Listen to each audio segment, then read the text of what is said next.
Well, don't worry, Headliners has got you covered. We'll take the burden of reading the day's news, and if we get depressed, who cares? It's an occupational hazard, frankly. That's Headliners on GB News from 11 p.m. till midnight, and the following morning, 5 till 6 a.m. on GB News, the comedy channel. Nah, just kidding. Britain's news channel. I'm Ellie Costello, and thank you so much for joining us here on GB News, the People's Channel, Britain's news channel. I'm Patrick Christie's. Every weeknight from 9, I bring you 2 hours of unmissable, explosive debate and headline-grabbing interviews. What impact has that had? We got death threats and the bomb threat and so on. As time passes, she could have said Storm. You made my argument for me. My guest and I tackle the issues that really matter, with a sharp take on every story. Went everywhere. something practical could be done. Or I can become something different. Patrick Christie's tonight from 9 p.m. only on GB News, Britain's news channel. I'm Isabel Webster. Thanks for joining us on GB News, Britain's news channel.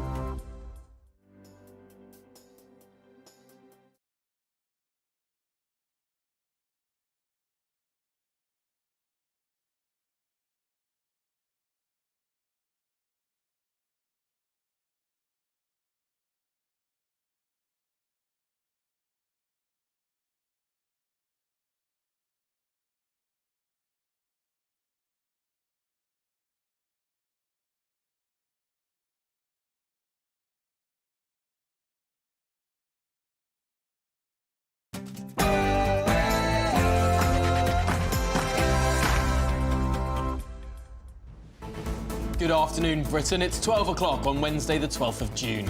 I'm Tom Harwood. And I'm Emily Carver. Don't give Starmer a supermajority. That's the new warning from senior Conservative figures ahead of the general election. But is this simply an admission of defeat from the downtrodden Conservatives? Meanwhile, is Labour being transparent over its tax plans? There are growing warnings that the party isn't being open enough about huge taxes that may come. And Joe Biden's son, Hunter, becomes the first child of a sitting US president to be convicted of a crime. What does this mean for the general election campaign?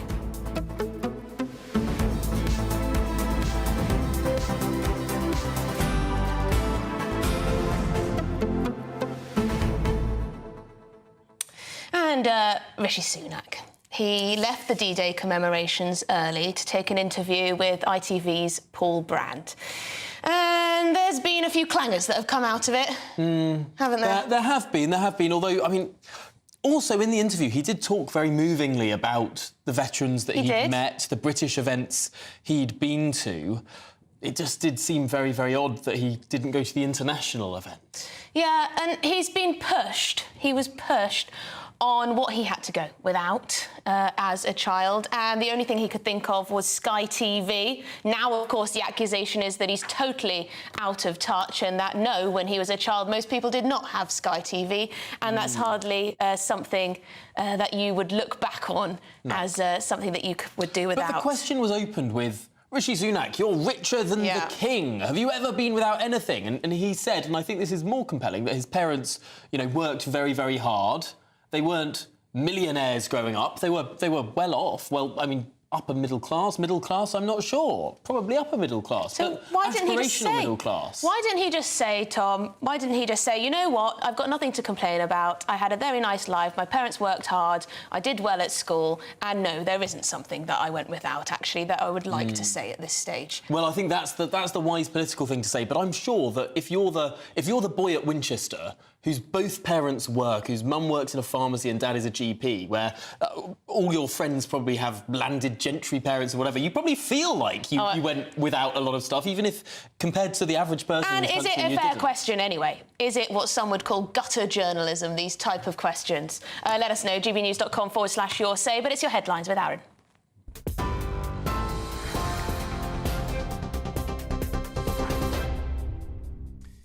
Good afternoon. It's 3 minutes past midday. I'm Aaron Armstrong. Rishi Sunak's claim the economy has turned a corner has been dealt a blow, as new figures indicated there was zero growth in April.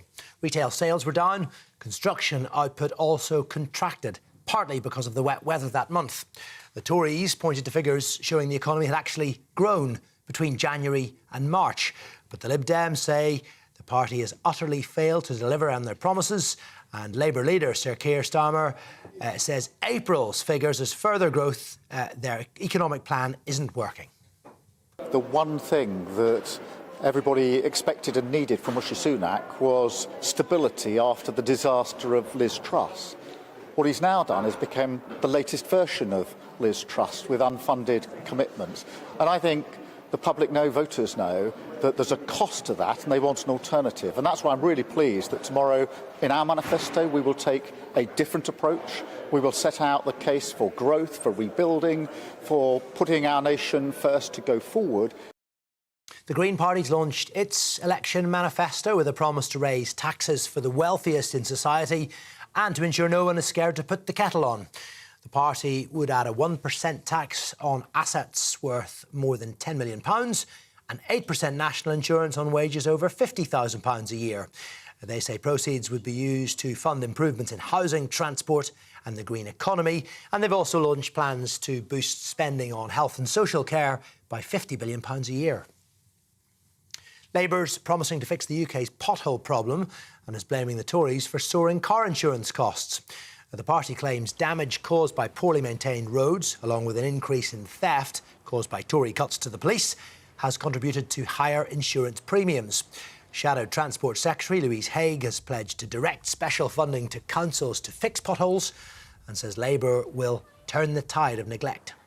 The state of our roads is a massive cost of living issue for drivers. We're all seeing our car insurance premiums driven up because of the cost of repairs. It's estimated that drivers had to shell out £500 million last year in pothole-related incidents, and with an average of £250 per driver. The Liberal Democrats have outlined plans to end what they've described as a sewage scandal in England and Wales. They've promised to transform water firms into public benefit companies, to ban bonuses for water bosses until the leaks stop, and they've pledged to replace the regulator Ofwat with a tough governing body. The party says the Clean Water Authority would be given new powers to help reform the sector. Nigel Farage has been offered additional private security by the Home Office after objects were thrown at him during campaigning. A man's been charged after a coffee cup and other items from a building site narrowly missed the Reform UK leader on an open-top bus in Barnsley yesterday. 28-year-old Josh Greeley's been charged with using threatening, abusive, insulting words and behaviour with intent to cause fear or provoke unlawful violence. He's been released on bail and will appear in court later this month. Brendan Cox, husband of the murdered Labour MP Joe Cox, says violence has no place in politics. I think it's deeply depressing that people think that you can resolve political disagreements with intimidation, with violence. And, you know, some people think these things are a joke, the throwing of the milkshakes, the throwing of eggs, the throwing of paper cups. But these things aren't, because what they do is that they create a poisonous culture in our democracy. They make people who are willing to go further than that, not just throw things, perhaps throw a punch, perhaps worse than that, more likely to do that. So you can disagree vehemently with people like Farage, which I certainly do, but we have a responsibility to uphold the right of candidates, no matter their views. A second man has now denied chopping down the Sycamore Gap tree last year. Daniel Graham and Adam Carruthers are accused of causing £622,000 worth of damage to the famous landmark and further damaging Hadrian's Wall. Mr Graham had previously denied the offence. Mr Carruthers has entered a not guilty plea today. It stood in a dramatic dip in Northumberland for more than 2 centuries, the tree, until it was felled in September, sparking a national outcry. The pair attended court wearing balaclavas over their heads. You can get more on all of our stories by signing up to GB News Alerts. The code's on your screen. Details are also on our website, gbnews.com. Now back to Tom and Emily.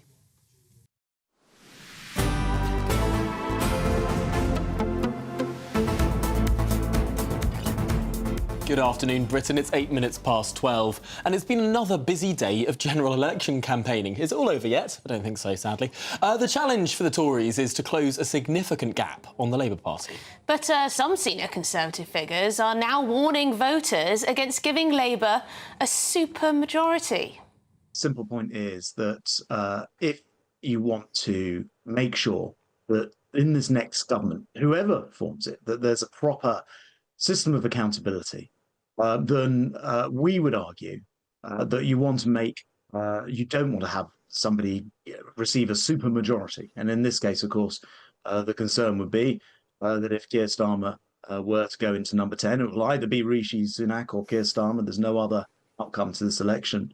And that power was in some way unchecked. It would be very bad news for people in this country, a blank check approach allowing someone to do anything they wanted, particularly when their particular set of plans are so vague. I mean, they say change, but you've no idea what they actually want to change to.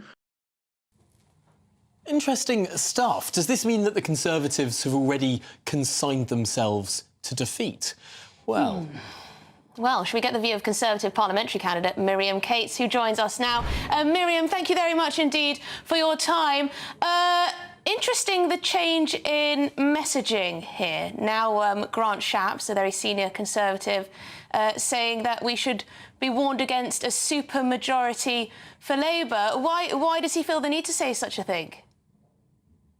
Well, I think it's really important to set out to the public all the different possibilities that might happen on July the 5th. Obviously, Conservative Party very much hoping to get every vote that we can, but Labour are ahead in the polls. And I think it's important that people understand what a Labour government might be. We're going to hear their manifesto tomorrow. But the size of the opposition, if we were in opposition, does matter. And I think if we think back to COVID, when there was no opposition, when the Labour Party didn't oppose anything that the government proposed, in fact, they wanted more lockdown, more spending, more borrowing.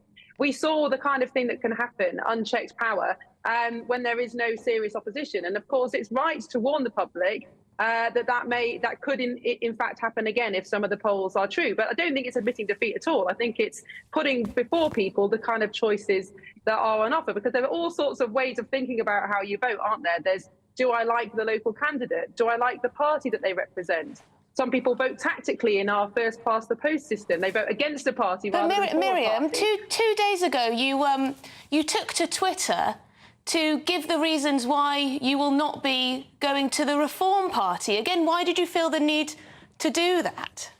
Because I've been asked so many times by so many people if I was going to join Reform that I thought it was better just to answer it straight out why I won't be joining Reform, why I am a Conservative, why I want to stand as a Conservative, and why I'm seeking votes as a Conservative. And I think, I know a lot of my colleagues feel the same. Of course, we share a lot of frustrations that people who are considering voting for Reform share on immigration and those kind of things. But, I am a Conservative. I have stood up on those issues. And I do think that that is, that's where I belong. So I'll be standing there. But I think, democracy is an amazing thing in many ways, isn't it? And when I'm talking to voters, there's no such thing as an average voter. Of course, there are people, you can put people in different categories, but people vote for all sorts of different reasons. Some vote for party, some vote for person, some vote on a single issue. That might be women's rights, for example. That's quite a big motivator of women's votes. And I think it's important to have these discussions openly and honestly about what the next government might look like and how that might influence people's vote. Miriam, I remember following the 2019 general election very closely, going around the country, hearing the arguments. One of the arguments that Boris Johnson made was that actually the majorities had been far too small since 2010. That there was first a coalition, then a tiny majority, then a minority government reliant on votes from other parties like the DUP. Surely you can't have it both ways. He was asking for a big majority then for stable government, and now you're saying big majority government's a bad thing. Well, that's cakeism, isn't it? No, I mean, I think the point that Boris Johnson was making, and certainly Theresa May tried to make in 2017, but failed, was that something like Brexit that needed enough votes to go through couldn't happen without that majority, and we saw that majority in 2019 and we delivered it. But I think there's a difference between a kind of 30 or 40 or 50 or 60 seat majority and the kind of majority that potentially Labour could have if Reform split the Conservative vote. And of course, again, our first past the post system is far from perfect. And we saw in 2015, UKIP got 4 million votes and just one seat. And you could say that's very anti-democratic, and perhaps it is, actually. Perhaps our voting system does need reform. But we have what we have for this election, and I think people need to think carefully in each seat, who could win here, who do I want to be my MP from whatever party that is, and what does that mean nationally? And there's no right answer to that, is there? That's democracy. It's people's free choice of who they vote for. But of course, we should be looking at what the polls suggest and what that might mean going forward. And I think, we look back to Tony Blair's massive majority in 1997, and as Conservatives, that was a disaster. The kind of things that he embedded in our constitution, the vandalism of our constitution, and many of the problems that this government has faced in controlling immigration, particularly, are as a direct result of the power that was taken away from Parliament by Blair's government. Now, of course, you could argue we should have done something about that. And part of the reason we haven't done something about that is we didn't have big majorities in 2010 and 2015. But my fear for a big Labour majority would be that constitutional vandalism would go further and further and be very hard to reverse. OK, well, thank you very much indeed, Miriam Cates. Great to speak to you. Well, let's cross live now to our political editor, Christopher Hope, who's been with the Prime Minister today. And, Christopher, I hear that you've asked the Prime Minister this precise question.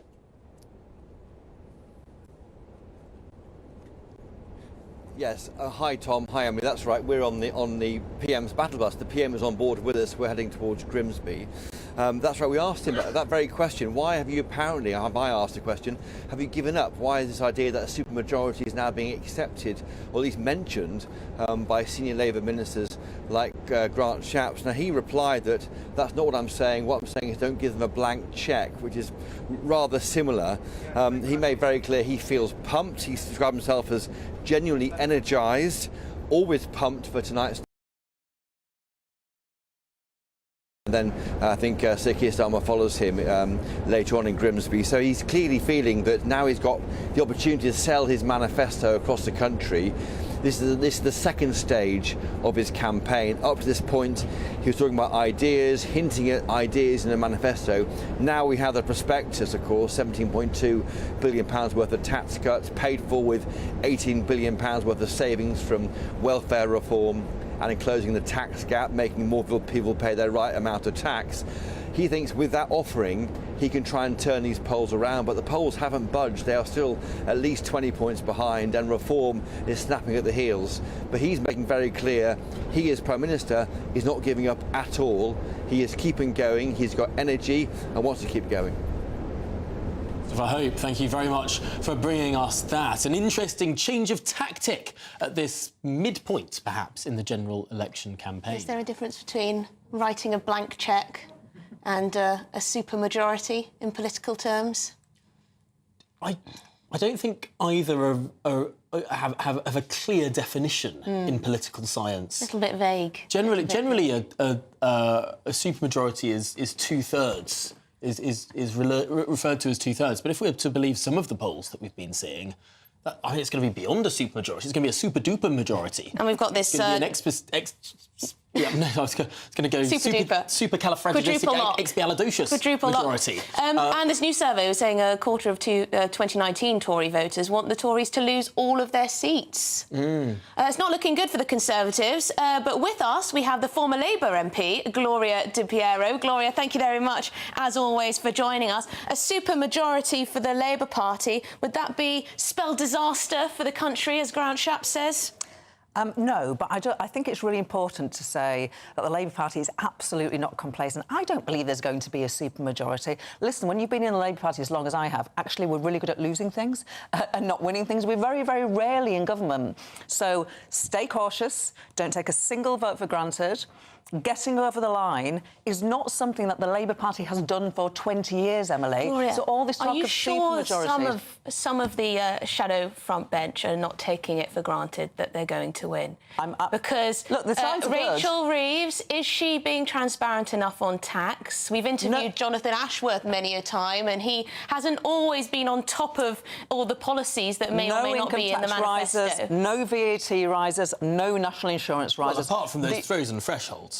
Those are the taxes that you and I, that everybody who is watching or listening... There are lots of other ones, aren't there? And fuel duty, council tax, capital gains tax, corporation tax, the list goes on.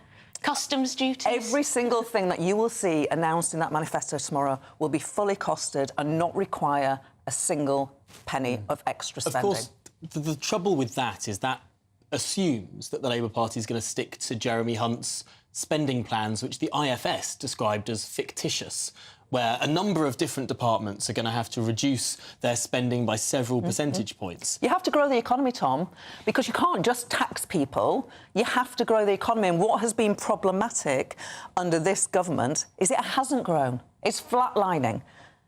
And so the way to grow the economy is to get our businesses making more, selling more. That's the way you should get your tax, not just simply having to take it off individuals. Of course, this quarter we've seen positive economic growth. The figures out this morning saying For the month. OK, For the quarter, so we'll argue about months or quarters. I'm arguing about today's figures, positive economic growth, and today's figures are not good for the economy. It's not been super-duper growth. It hasn't. It hasn't. Or supercalifragilisticexpialidocious growth. Very good. But the United States, of course, growing gangbusters, faster than the United Kingdom. That's what a social democratic government does for you. Or that's what very energy. cheap energy and fracking does for you. But, you know, we can argue the toss on that.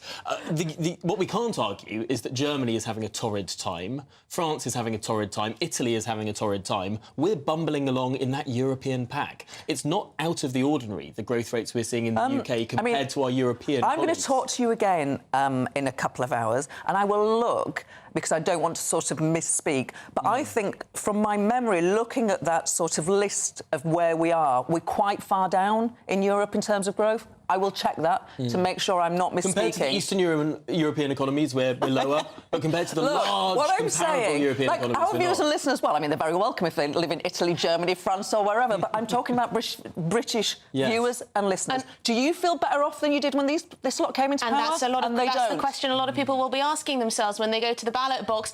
Another policy issue, Gloria, for you. The Conservatives are promising now that the 90,000 or so illegal migrants that have arrived in this country in the past year or so will be deported. I don't believe if they are re-elected. OK, you may not believe the Conservatives, and yes, one can argue that no Rwanda flights have taken off. And I can also argue, they do have a plan. That four Tory manifestos, the last 4 elections, they've said immigration will come down. OK, but we've also spoken... promise in that manifesto broken. We're talking about illegal migration on this one, and Yvette Cooper, the Shadow Home Secretary, she wants to be in charge of this area of policy, doesn't seem to know what she's going to do with those who have arrived illegally in this country. Right, OK, so the problem is there are so many people whose claims are not being processed. That's why we've got so many people in hotels. It is ridiculous. And within that first year, the Labour government, if we are lucky enough to be in government, will hire another 1,000 caseworkers. You've got to go through those claims. And if we say no, let's say we say no to half of them, or 60%, 70%, 80% of them, then what? Well, you have to have a proper conversation. And let me finish my point here. You have to have a proper agreement with the countries that people are arriving from, who have no right to be here from. Does that mean we need an agreement with Afghanistan, with the Taliban? Well, no. Afghanistan... If you have been in Afghanistan, we have routes for you to come here. I think we recognise... So anyone from Afghanistan will be allowed to stay? Look, anyone? Look, it depends on... It falls apart, Gloria. No, it doesn't. You need a third country. I'll tell you what falls. No, you do need to have agreements with other countries. But let me say this. Because the last Labour government, we had our problems with illegal immigration. We had people, it was a different vehicle, it wasn't boats, it was people coming under lorries from Calais, entering our country illegally, and we sorted it. We sorted it and we stopped it. You can check those figures. We have a record in dealing with illegal immigration. We did it last time. Jackie Smith, David Blunkett. This lot haven't done it. Give Labour a chance, who have promised, by the way, that immigration will fall if we are elected. OK, well, there you go. Gloria De Piero, former Labour MP. Good stuff. Oh, to be an incoming government when illegal migration and legal migration are expected to both fall with no policy changes. But there we go. Throughout the election, we've been hearing, of course, from people across the country about what matters to them. Yes, today we met David Lee from Mansfield.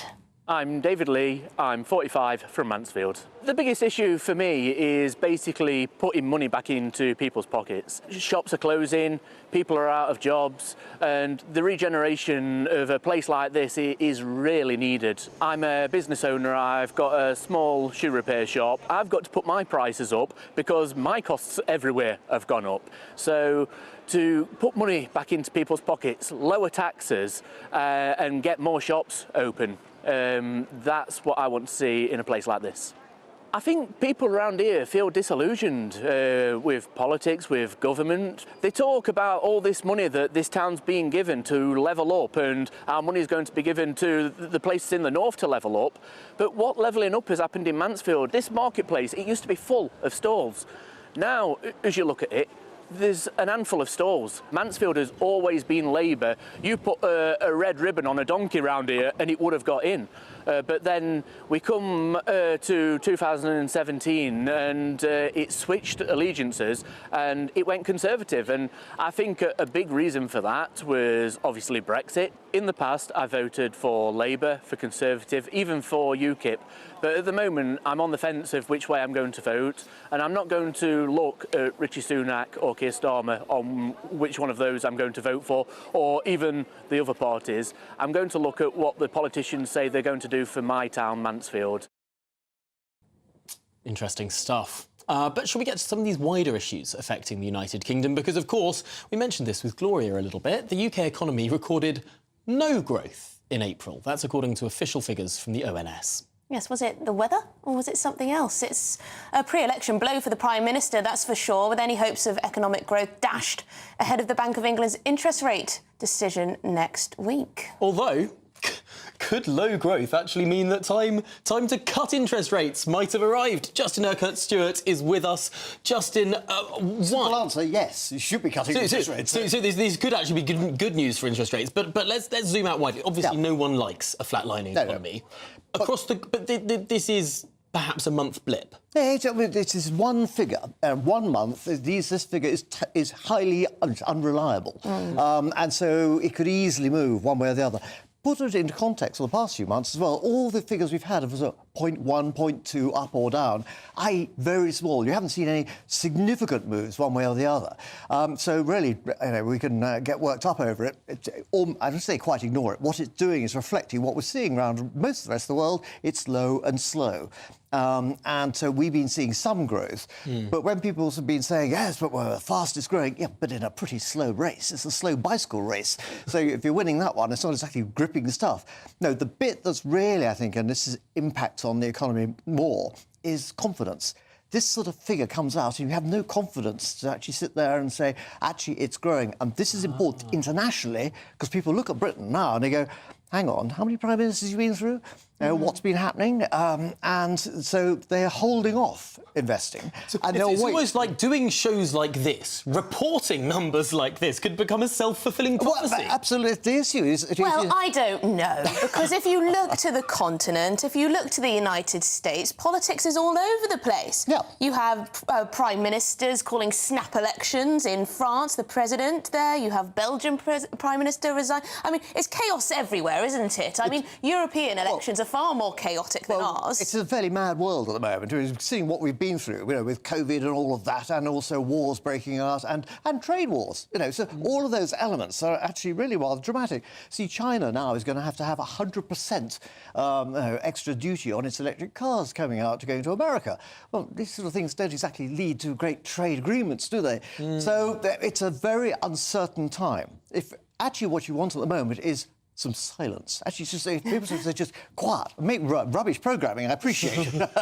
Well, is that not Keir Starmer's big pitch? Yeah. He's a deeply boring man. Yep. And could it be that actually what the markets want right now is just some very, very boring people sitting back and not doing all that much at all? I can think of nothing worse, but you're absolutely right. And what he's got to do is don't make a mistake. What's a mistake? Probably opening his mouth.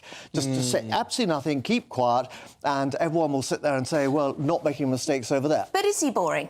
Is he boring? Or could there be big tax hikes coming? Could there be huge labour market regulation and intervention? Could there be big changes to our economy? There's certainly going to be tax rises because they've already been put in place. They're baked into the system. Unfortunately, that can be reversed, of course. Will there be other things coming through? Well, it's Labour, so yes, you're going to see other things coming through. But it's, frankly, it's not in his interest to do so. If I were him, take it low and slow for the moment. And if you wish to then bring in other more populist issues for his support, then you can do that later on in things like costly nationalisation, things like wide-sweeping labour market regulation. All of those elements. Don't do that now. Do that later on, particularly then if you then want to win the next election, which of course is what Tony Blair would be doing when he was first coming in. Everyone was saying it's very exciting. He said, no, next one. We're here for 2 terms at least. And it's interesting, in the first term of Blair's government, he stuck to those Tory spending plans.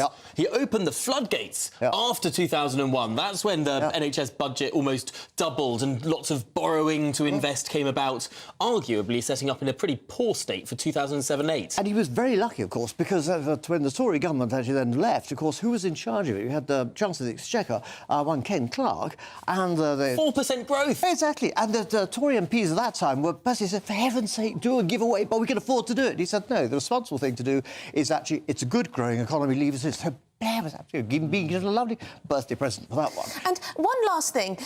Earlier this week, we heard that unemployment is at its highest for 3 years.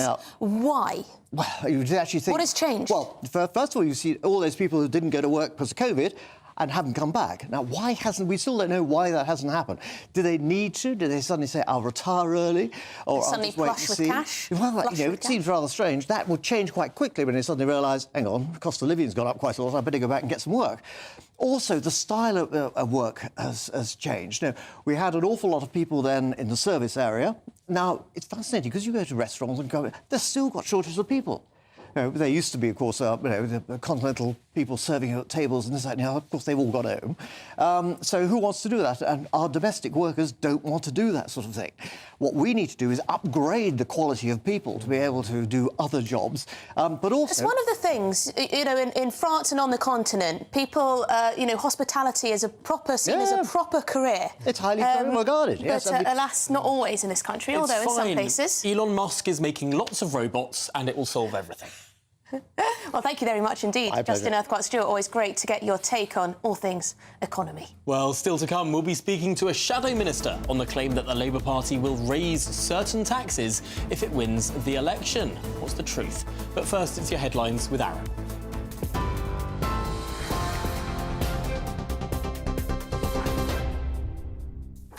Good afternoon, it's 12:30. I'm Aaron Armstrong. Rishi Sunak insists he hasn't given up hope of winning the general election and has warned voters not to give Labour a blank cheque. His comments come as new figures show the economy flatlined in April with zero growth as wet weather affected the retail and construction sectors. A setback to the Prime Minister's claims the country's turned a corner. The Tories pointed to figures that demonstrate the economy had grown in the previous 3 months to April, but the Lib Dems say the Tories have utterly failed to deliver on their promises, and Shadow Chancellor Rachel Reeves says it exposes the damage done after 14 years of Conservative chaos. It's this Prime Minister and this Chancellor that has presided over this state of affairs with an economy that's barely grown these last 14 years. Yesterday, the Prime Minister published a desperate wish list of giveaways, but frankly, the money is not there. And if the Prime Minister did have a chance to implement this, what would end up happening is that mortgages would go up by £4,800 for the average family. The country can't afford 5 more years of the Conservatives. Only Labour has a plan to grow our economy and tackle the cost of living crisis. The Green Party's launched its manifesto with a promise to raise taxes for the wealthiest and to ensure no one is scared to put the kettle on.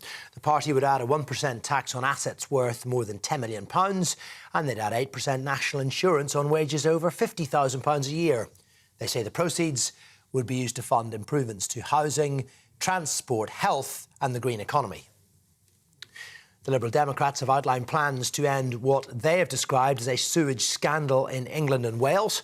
They've promised to transform water firms into public benefit companies. They would ban bonuses for water bosses until the leaks stop and they would replace the regulator Ofwat with a tougher governing body. You can get more on all of our stories and our political coverage by signing up to GB News Alerts. The QR code's on your screen. The details are at gbnews.com/alerts.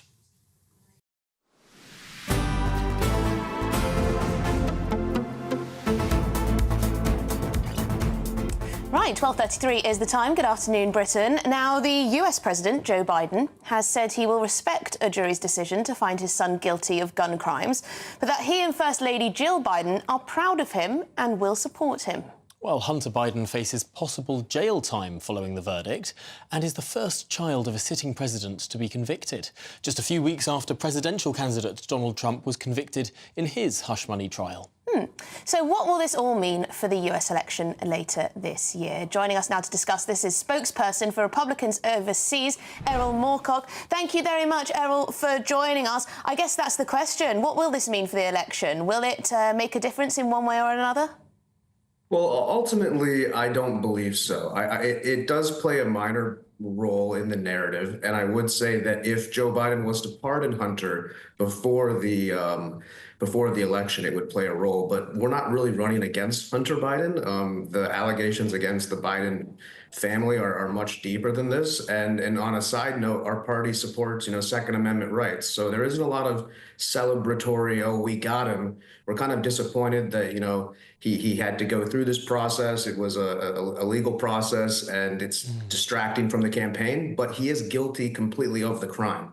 And so that's one of those things. When this came out, it was an obvious crime that everybody saw that he checked that box. It wasn't a violent crime. I don't think Hunter Biden is playing a central role in where this election is going, but it certainly isn't helping Joe Biden. Now, the question is, will he pardon his son, or will he leave him there as goodwill bait until he thinks he wins the election? And on the flip side, would Donald Trump in this upcoming debate offer to pardon his son as a goodwill gesture? I think these are ways that it can impact the election. If Trump was to come out in the debate and say, first off, crack cocaine, very sad, going to pardon your son, you hate to see it, that would then start to play into it. But otherwise, I don't think that a lot of Americans are hinging on how Hunter Biden's behavior is. We know what kind of a person he is. I mean, you can take the trailer out of the trash. You can't take the trash out of the trailer. He's not a good person, and we all know that. We saw how he treated his family, how the Biden family has been doing all sorts of interesting things with money. But ultimately, Hunter Biden was a drug-addled person who shouldn't have had access to a weapon. He did. His wife threw it away in a trash can, and it was found by some random citizen. And this is a crime, and it doesn't look good. And that's probably the end of the story. Now, Errol, remind us when this big presidential debate between Trump and Biden is scheduled to be. Could this be a big feature in that debate? It's up to Trump, because obviously Joe Biden is only going to play it down or minimize it or get very angry and say, I'm a father. Well, Donald Trump's a father, too. And keep in mind, Donald Trump's brother, he lost his brother to addiction. So President Trump is a sensitive, empathetic person who might, have some compassion for Hunter in that situation and not want to see him in prison. Would I advise him to bring it up in the debate? Yes, I would advise him to bring it up in a positive way, showing that, here's an olive branch to you and your family who's going through a tough time. But I don't think that outside of that, it will play a lot. Besides, perhaps in the coffee shops and bars around the country where people are sitting there saying, the guy who's making all the rules, his son's breaking all the rules. And that could sway the very few moderates left. But I don't think it's going to be huge in the debate unless Donald Trump really brings it to it. Well, Errol Moorcock of Republicans Overseas, really appreciate your time. Thanks for joining us. Well, Labour has pledged to fix 1 million potholes every year if they're elected on the 4th of July. They say they'll turn the tide on the neglect of the UK's roads. The party claims pothole damage costs drivers almost £500 million each and every year. But the Conservative Party says it will take no lectures on backing drivers, stating that Labour has declared war on motorists across Britain. Well, let's speak now to the Shadow Secretary of State for Business, Energy and Industrial Strategy. Jonathan Reynolds joins us now. And Jonathan, before we get on to potholes, I want to turn to the issue of growth. This month, of course, we have seen figures from April that show there was zero growth.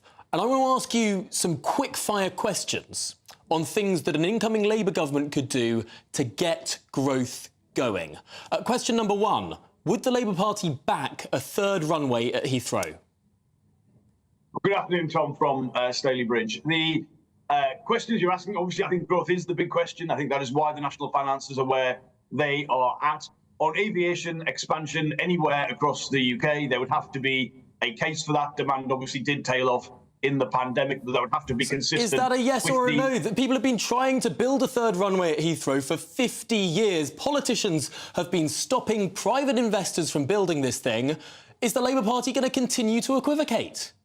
Well, I strongly agree with you that the blocking of private investment is at the heart of our problems. If there was a case for a third runway, and obviously it would have to be in the main privately funded, and that was consistent with our climate and net zero objectives. Oh no, Jonathan, you've lost me at the first hurdle here. I was so hopeful that you were going to bulldoze through these planning laws, that we were going to build. We're going to have another runway. I mean, it's ridiculous. Our largest airport in the country only has 2 runways. No other country in the world that is in any way developed has that sort of hobbling nature in their largest airports. But maybe we can try another issue, because, of course, our big growth regions are sort of biotech, medtech, all of these new science areas. The lab space that we are restricting around Oxford and Cambridge is a big hobbler for our growth. Now, Michael Gove, to his credit, said that he's going to build upwards of 100,000 new houses in a sort of new town in Cambridge. Will the party back that plan?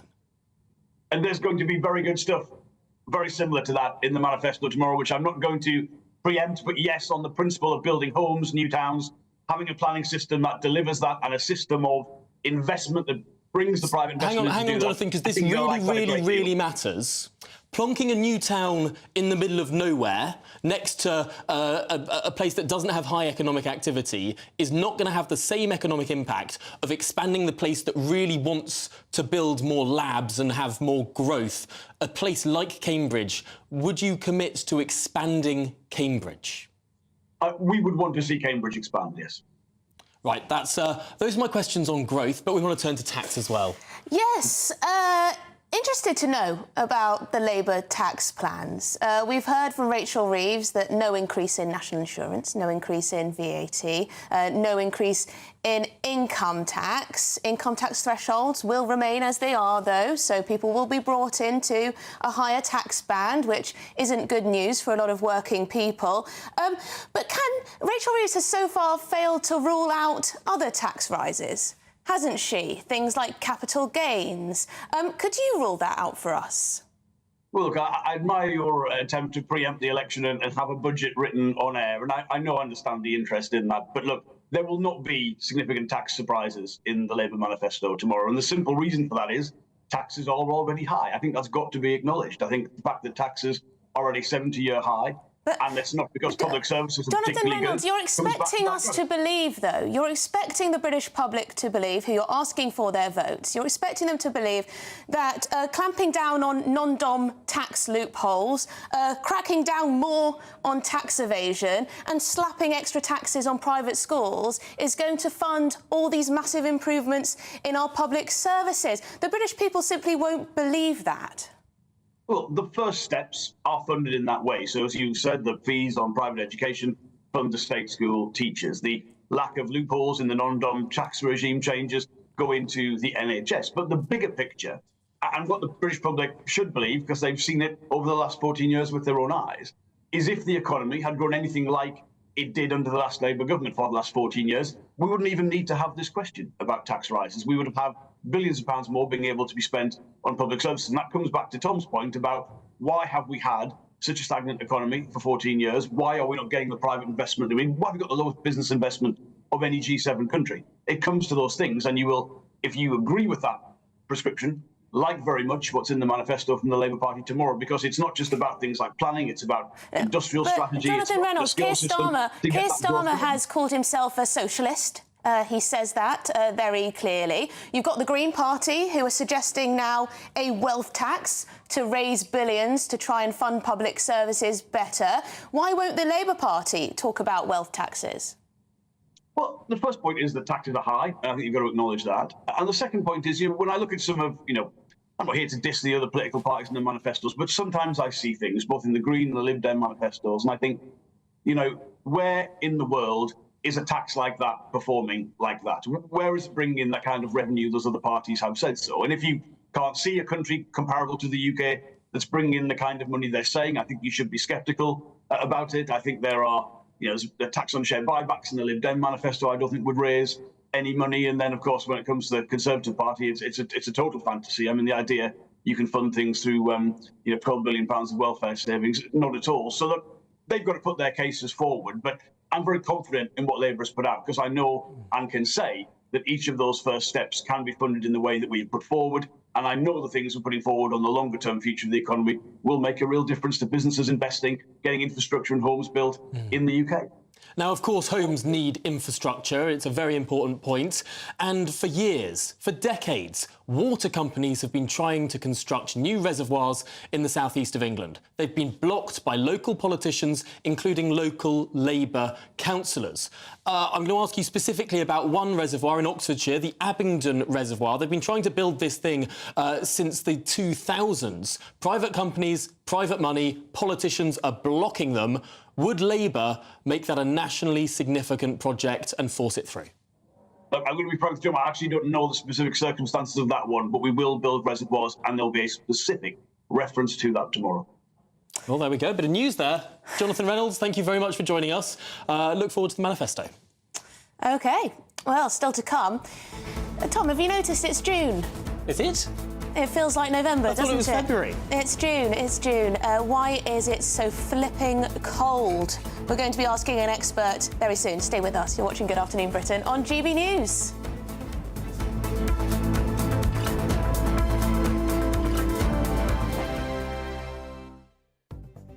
The latest GB News travel. Northbound on the A1M, all lanes have now reopened on the exit slip road to junction 49. The emergency repairs are completed. Westbound on the M621, all lanes have reopened on the entry slip road to junction 6 for Barm Road. A broken down vehicle has been removed. Eastbound on the M4, however, there is still a lane closure on the exit slip road to Slough West at junction 7. Emergency resurfacing repairs are taking place, but traffic is coping well. Coastbound on the M20, traffic easing following an earlier police incident between Ashford and Ashford South. The westbound side of the M56 is looking slow to an earlier accident from Runcorn at junction 12 through to Chester services at junction 14. For now, that's your very latest travel update. You can stay up to date throughout the day by visiting our website, gbnews.com. This is GB News, Britain's news channel. Today we've got two fantastic individuals who have invented a teddy bear to help children who are suffering with mental health. Yes, so Lynn and Samantha Crilly came up with the idea for the Trouble Muncher toy following Samantha's own battle with an eating disorder and OCD. Yes, the teddy comes with a notepad and encourages its owners to write down what's troubling them, and then they can pop the note into the rucksack on the bear's back. I struggled with mental health most of my life, actually. And, oh, no, it's fine. I've got one. I feel quite sorry for you. But and one thing I always did was message my mum, and it was a thought disassociation kind of technique. I would message you, even now, I message you thoughts that come into my mind, but massively when I was younger. And I thought, what happens if you're younger and you don't have this? Yeah, and I think in today's technology-fueled world, I think we go back to basics, and it just helps them to process by writing it down. Everything's so instant these days. So it's like an indirect way of telling your parents how you're feeling, what you're going through. Such a great idea. What's the feedback been from parents who have got a Trouble Muncher for their kids? What you've got any stories? It's been really good. In one household, he sits on the kitchen side, and I think during the day, the parents, the children put their worries in, or at night, and then they know that their parents will look at it during the day. And it's gone into some schools as well. You'd imagine you'd want one of these Trouble Munchers in every classroom and in every school up and down the country, because children who are being bullied, for example, who feel like they can't tell their parents, they're too embarrassed to talk about it. This is such an important tool, isn't it, for children to communicate that? Yeah, well, you were saying Mum's a mental health counsellor, and you had a young child who had Snapchat AI. So you talk to an AI in Snapchat, and that's what they talk to now. The People's Channel.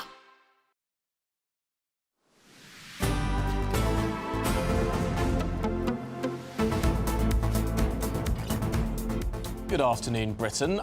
It's 47 minutes past midday, but here's a curious one for you. On the day that we've learned that the economy isn't growing fast enough, the Greens have pledged to stop all new fossil fuel projects in the UK in their manifesto launch in Brighton. Where else? Well, they've been launching that today. They're promising to be more ambitious than any other party. Yes, co-leaders of the party, Adrian Ramsey and Carla Denyer, also pledged to mend broken Britain by completely overhauling the tax system. Well, let's cross live to GB News reporter Theo Chikomba, who's in Hove for us. And Theo, it looked like a fairly strange manifesto launch. They're all terribly close to the wall. It was a bit like a police lineup. Are they OK? Well, it's 22 days until the general election, and of course they were all forming on that stage here this morning. And of course, today they launched their manifesto outlining some of those issues we've been hearing about from people in the last couple of weeks. And of course, it was kicked off by Sian Berry, who was one of the co-leaders for the Green Party between 2018 and 2021.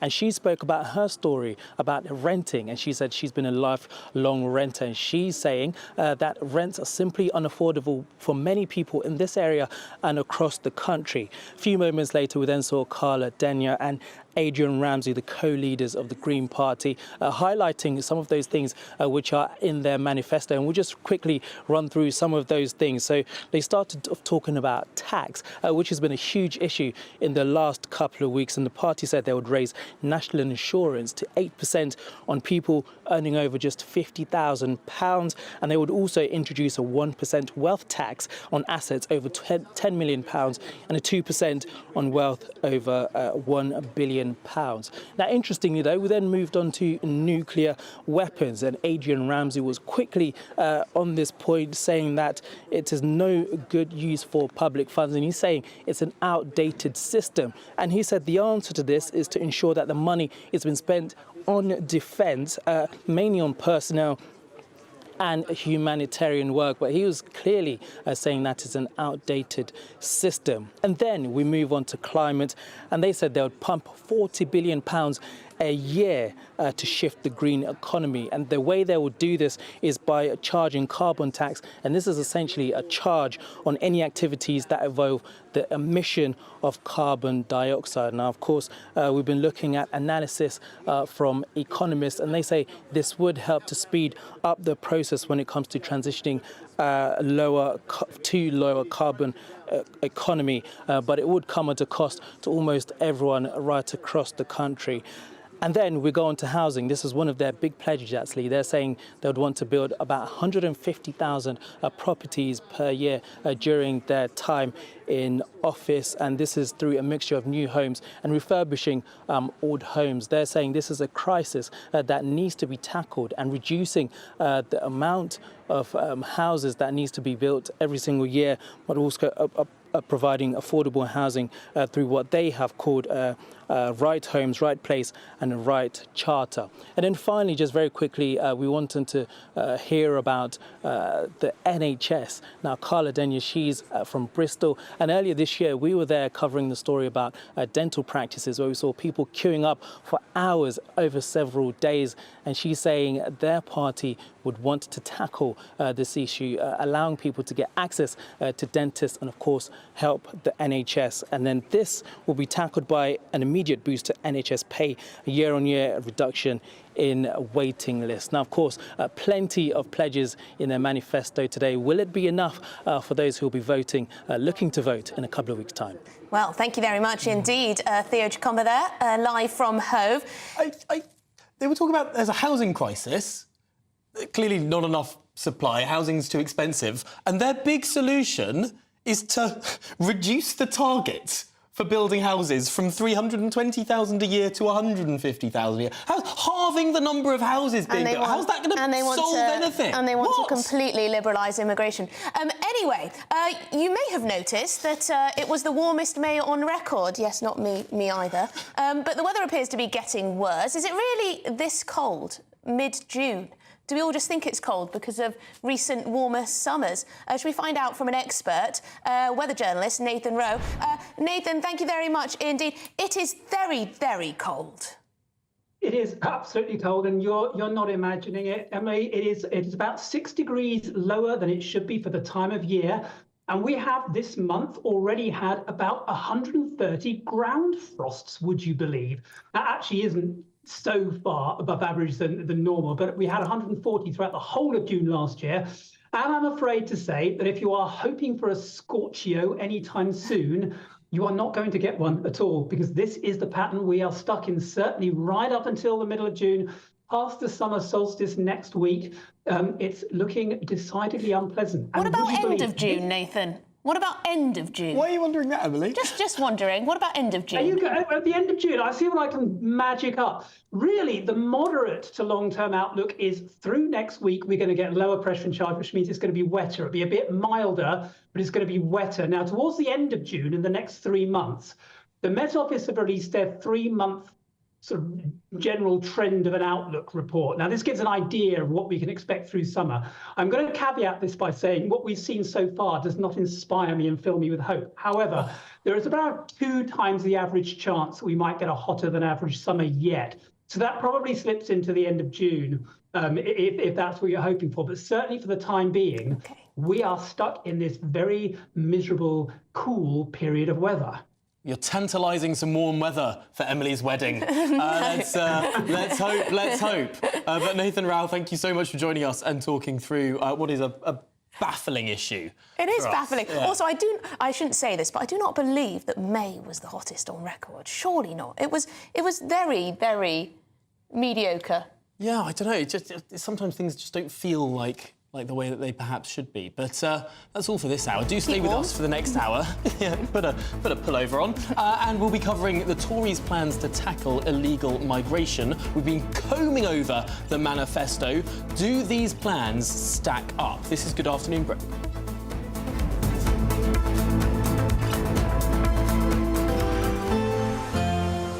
A brighter outlook with Box Solar, sponsors of weather on GB News. Welcome to your latest weather update from the Met Office here on GB News. For many, it's a good-looking day out there. It's not particularly warm, although with a bit less of a breeze, it does feel a bit warmer, at least, than yesterday. Less windy because the isobars are opening up. High pressure is moving in, but out in the Atlantic, there is plenty of wet weather. That's for tomorrow.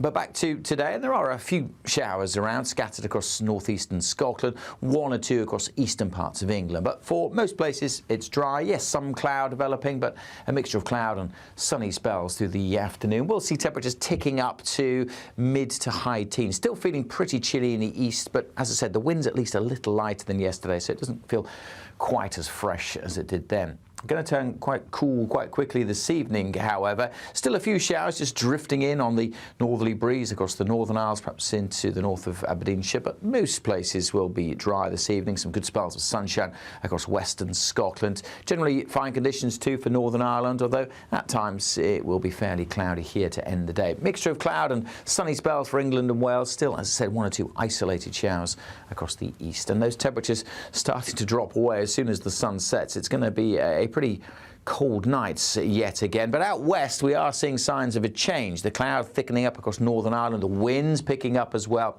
and rain trickling into Northern Ireland by the end of the night. For most, though, it's a dry night and a clear night, and it will be turning quite cold. Temperatures down into single figures in most towns and cities. Rural spots, well, only 3 or 4 degrees for some, and there will be some ground frost in a few locations. Not for Northern Ireland, though, because the cloud and the rain moves in here. Wet starts tomorrow. That rain spreading into most of Wales, southwest England, southwest Scotland by lunchtime, and then into the Midlands and through the central belt by the end of the day. Much of eastern England will be dry, just clouding over until later on when the rain arrives, and it gets very windy around western coasts, particularly in the afternoon. Goodbye. That warm feeling inside from Boxed Boilers, sponsors of weather on GB News. We're making this summer funner with 3 incredible prizes to be won. First, a fantastic £15,000 in tax-free cash that you can spend on anything you like. Next, there's the latest iPhone 15 with a brand new set of Apple AirPods. And finally, £500 to spend at the UK attraction of your choice. The summer fun could be on us. For another chance to win the iPhone, treats and £15,000 cash, text prize to 63232. Text costs £2 plus one standard network rate message. Or post your name and number to GB06 PO Box 8690 Derby DE1 9TT. UK only. Entrance must be 18 or over. Lines close at 5 p.m. on the 28th of June. Full terms and privacy notice at gbnews.com/win. Please check the closing time if listening or watching on demand. Good luck. Nana Queer, weekends from 3 p.m. Angela, what's on the menu? Well, the menu today really is the battle between King Charles and Prince Andrew about his home, Royal Lodge. It's gone on for quite a long time now because increasingly the place looks very dilapidated. No paint, raw under the way that the whole thing's built, and it's. King Charles gives him £3 million a year to have safety, and also another $1 million just to keep it going. And it costs about £400,000 a month to keep the place going. Really? So it is ridiculous that he's there. And I think it's like anybody. If you get to a certain age, his daughters don't stay there because they stay in London, you get to when you downgrade. And it's not a big deal, it's not hopeless, it's actually gives you a fresh feeling. And I think it's very silly that he won't do it, but he's determined not to, and the King is determined to. And it seems that if he doesn't listen and make all these decorations properly, that he's going to stop giving him the money, which would be very difficult indeed for him. Because every 5 years, isn't he meant to paint the outside and all sorts of things? And the Queen didn't give him much money in her will. It all goes to the heir. So Charles has got the money. And so, you just wonder how he'll manage, because he's only got, what he can do. How he'll manage? He can move somewhere cheaper like the rest of us. I mean, £400,000 a month. Yeah. You could go to Frogmore Cottage, which is the offer. Yes, exactly. That's the offer. And it's all been very decorated. Apparently Meghan did it very nicely. It's much smaller, but it's also very carefully guarded. So he should be able to do that. The People's Channel.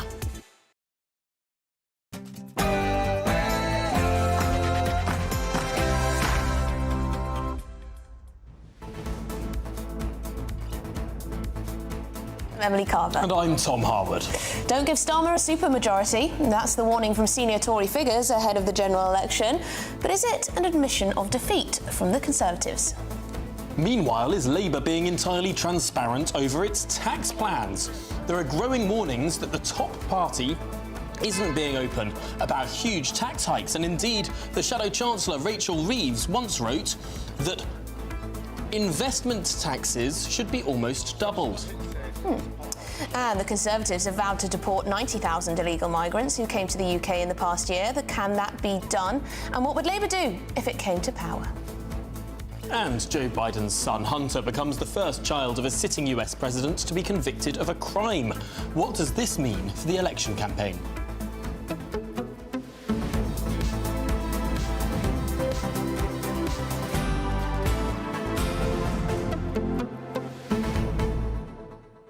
Tax. It's an interesting point, a point of contention in this general election, but perhaps we haven't got to the truth of it. The Labour Party has said they wouldn't raise the headline rate of 3 taxes, income tax, VAT or national insurance. They haven't made such guarantees about all sorts of other taxes. And here is a point. It's just been highlighted by George Eaton of the left-leaning New Statesman magazine, saying that in 2018, the Shadow Chancellor Rachel Reeves wrote a pamphlet called The Everyday Economy. In this pamphlet, she said she wanted to raise the taxes on wealth in the country, shifting taxation towards wealth, re-evaluating all council tax bands and reforming capital gains tax, levelling it at the top rate of 45% instead of 28%. That's a huge tax hike. And what Labour will say is that their manifesto has not been published yet. It is due tomorrow to be launched. But it'll be very interesting to see what exactly is in there.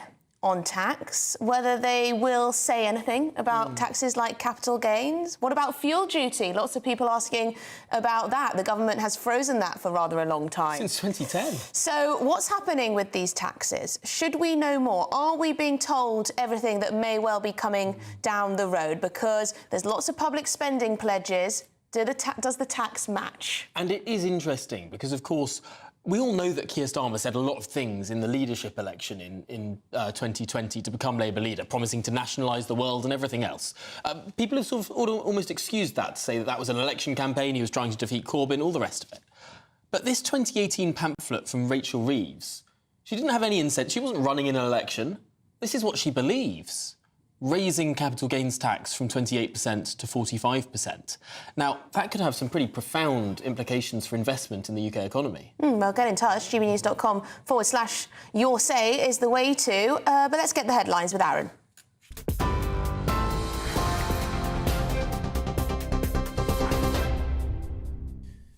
Very good afternoon to you. I'm Aaron Armstrong. It is 3 minutes past 1. Rishi Sunak insists he hasn't given up hope of winning the general election, but has warned voters not to give Labour a blank cheque. His comments come as new figures show the economy stagnated in April with zero growth, a setback to the Prime Minister's claim it had turned a corner. Wet weather affected the retail and construction sectors that month. The Tories point to figures that demonstrate the economy had actually grown in the previous 3 months to April. But the Lib Dems say Rishi Sunak's utterly failed to deliver on his promises, and Shadow Chancellor Rachel Reeves says it exposes the damage done after 14 years of Conservative chaos. The one thing that everybody expected and needed from Rishi Sunak was stability after the disaster of Liz Truss. What he's now done is become the latest version of Liz Truss with unfunded commitments. And I think the public know, voters know, that there's a cost to that and they want an alternative. And that's why I'm really pleased that tomorrow in our manifesto we will take a different approach. We will set out the case for growth, for rebuilding, for putting our nation first to go forward. The Green Party has launched its election manifesto with a promise to tax the super-rich to help mend broken Britain. The party says it would tax the wealthiest 1% of British people and would add 8% national insurance for those earning more than £50,000 a year. And that would raise £50 billion, they say, to invest in health and social care to defend and restore the NHS. The Greens have also pledged to bring water companies, railways and the big five retail energy companies into public ownership and also build more social housing. Labour's promising to fix the UK's pothole problem and is blaming the Tories for soaring car insurance costs. The party claims damage caused by poorly maintained roads and an increase in theft caused by Tory cuts to the police has contributed to higher insurance premiums. Shadow Transport Secretary Louise Haigh has pledged to direct special funding to councils to fix the holes and says Labour will turn the tide of neglect. The state of our roads is a massive cost of living issue for drivers. We're all seeing our car insurance premiums driven up because of the cost of repairs. It's estimated that drivers had to shell out £500 million last year in pothole-related incidents, and with an average of £250 per driver. The Liberal Democrats have outlined plans to end what they've described as a sewage scandal in England and Wales. They've promised to transform water firms into public benefit companies. They promised to ban bonuses for bosses until the leaks stop and to replace the regulator Ofwat with a tougher governing body. The party says their Clean Water Authority would also be given new powers to reform the sector. Nigel Farage has been offered additional private security by the Home Office after objects were thrown at him during campaigning. A man's been charged after a coffee cup and other items from a building site narrowly missed the Reform UK leader while he was on top of an open-top bus in Barnsley yesterday. 28-year-old Josh Greeley's been charged with using threatening, abusive, insulting words and behaviour with intent to cause fear or provoke unlawful violence. He's been released on bail and will appear in court later this month. Brendan Cox, husband of the murdered Labour MP Joe Cox, says violence has no place in politics. I think it's deeply depressing that people think that you can resolve political disagreements with intimidation, with violence. And, you know, some people think these things are a joke, the throwing of the milkshakes, the throwing of eggs, the throwing of paper cups.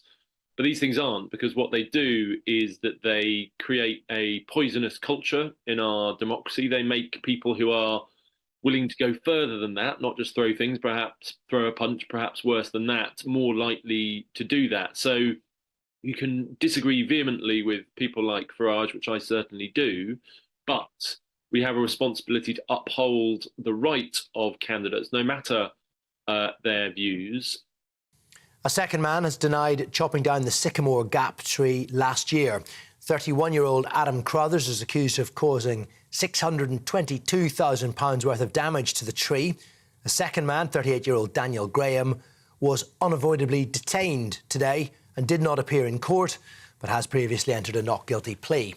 Now, the tree was a popular attraction for visitors. It stood by Hadrian's Wall in a dramatic dip in Northumberland for more than 2 centuries until it was felled in September, sparking a national outcry. For the latest stories, you can sign up to GB News Alerts. The QR code is there on your screen, and the details are on our website, gbnews.com. Now it's back to Tom and Emily.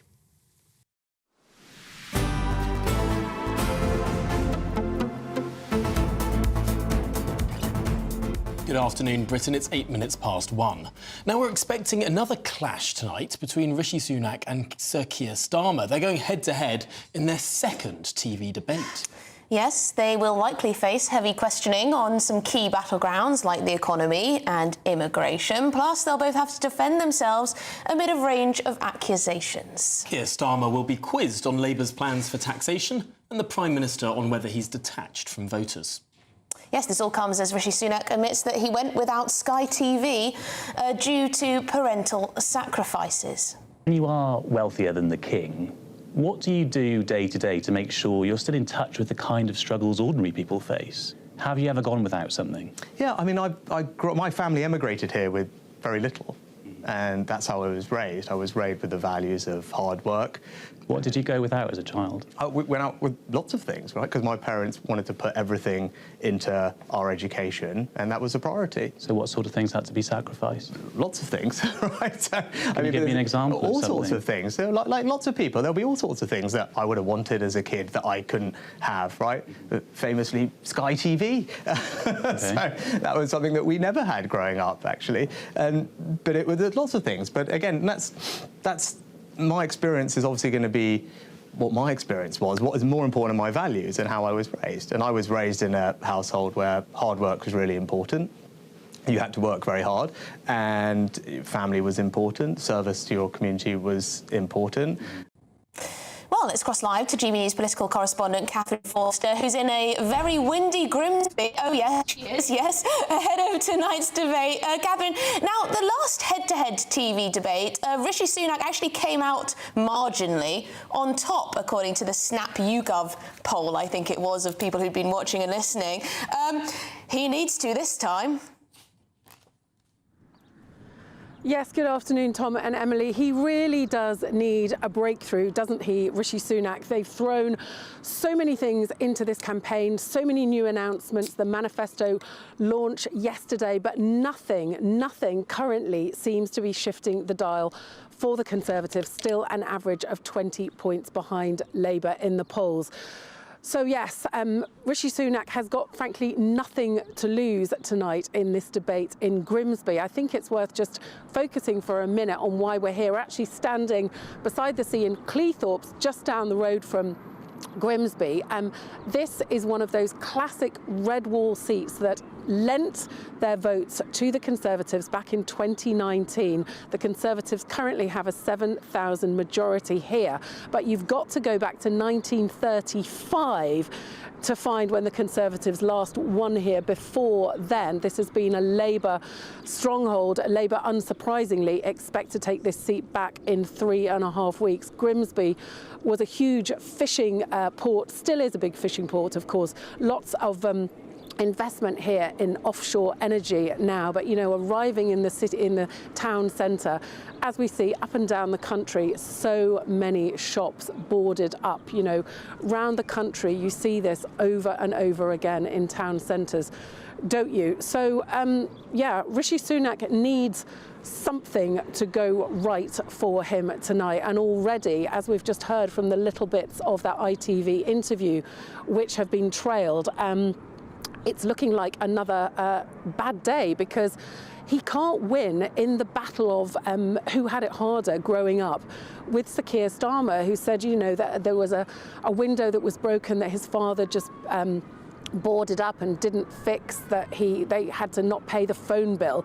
Rishi Sunak, you know, didn't have that sort of upbringing. So saying that he went without Sky TV, I think really just illustrates perhaps that, you know, he doesn't understand in the way that perhaps Sir Keir Starmer does what it is like for people. So tonight, the debate, the one thing that's really changed since the last one, of course, apart from Tory Manifesto, Lib Dem Manifesto, etc., is that D-Day debacle, frankly, which happened last Thursday. And Rishi Sunak has been apologising over and over again, most recently saying he hopes people can find it, you know, in their heart to forgive him. So I think that's certain, I would say, to be brought up. Also, tax. He won. I put that in inverted commas because some polls later found that they thought Keir Starmer had won, but basically by hammering Labour on tax, saying they're going to put your taxes up. There was a lot of questions, wasn't there, though, afterwards about that figure and the accuracy of that. Will he go on that again tonight? And I think Sir Keir Starmer will need to be, he was a bit flat-footed last time, perhaps a bit more energetic, but Rishi Sunak is saying that he's pumped up for tonight. Let's see what happens. We'll bring you all the action this evening, before and after the debate, of course. Excellent stuff, Catherine, and thank you for battling the wind up there in Grimsby. Really great stuff. Look forward to it, actually, because now that the Tories have got their manifesto out there, that's done. The Labour Party is announcing their manifesto tomorrow. I suppose this is the last night where Keir Starmer can actually answer any question with, well, you're going to have to wait for the manifesto. Quite. Should we discuss this further with Telegraph columnist Tim Stanley? Tim, interested to get your view on what we've heard from Rishi Sunak in the last few days and what this might mean for the debate tonight. Yes, he's been caught out for saying that he went without Sky TV, as if that was perhaps something that, I don't know, is a great sign of being hard done by as a child. And, of course, the D-Day debacle. What are your thoughts? Oh, well, growing up, we didn't have television either. We just sat around in a circle reading Shakespeare to each other. Very relatable. I find this this comparison of childhood's rather tiresome, and it's what happens when there's no philosophy in a campaign. Keir Starmer is not a socialist. Rishi Sunak is not a conservative. Therefore, they're not arguing on the basis of first principles. They're not saying, I'm going to do X because I believe Y. When you don't have a philosophy, you have to reach back into biography. And that's when you start to say, I'm going to do X because growing up, I saw Y. And the problem is, in that kind of competition, Rishi Sunak can't win because Keir Starmer has built this image for himself as the toolmaker's son. But I just find it so interesting how much of this campaign is dominated by family, history, and by memory. Ed Davies talked a lot, very movingly, about caring for his mother. He's talked about caring for his son. Rishi Sunak has told us repeatedly that he grew up on the floor of a chemist's. And Keir Starmer, if I have to hear one more time that his father was a toolmaker, I think I shall scream. But in all cases, three men who philosophically are very similar, have policies that are very similar, are all trying to bribe you to vote for them, in the absence of ideals and vision, are instead trying to sell themselves as personalities. And the sad thing is that in many cases, they don't have much of a personality to sell. We're looking at footage right now of Keir Starmer speaking to a group of people in some part of the country, I don't know where, and you'll notice the look of sheer boredom on everyone's face. Believe me, I would not be watching tonight's debate if I wasn't paid as a journalist to do it. Neither man is particularly interesting. They're running on personality. They don't have a personality. I wish they would get back to philosophy. I think you've hit something on the head there, Tim. But I wonder if there's a point of difference here in that for one of these men, they don't particularly have an ideology. For another one, perhaps they're trying to hide their ideology, that it's a conscious calculation, a decision to not run in an ideological way. They've been listening to focus groups. They don't want to say what they'll be doing. I'm talking, of course, about Keir Starmer, who, growing up, was actually quite a radical socialist. He would promote the abolition of the monarchy, talk about nationalising all sorts of things, actually not even growing up or as a young lawyer writing publications in socialist pamphlets, but even when he stood to be leader of the Labour Party, he said far more socialist things than he does today. I suppose there's a risk for people in terms of asking the question, who is the real Keir Starmer? Is it the guy that is saying all of these sort of things about his family history, designed to steer away from policy?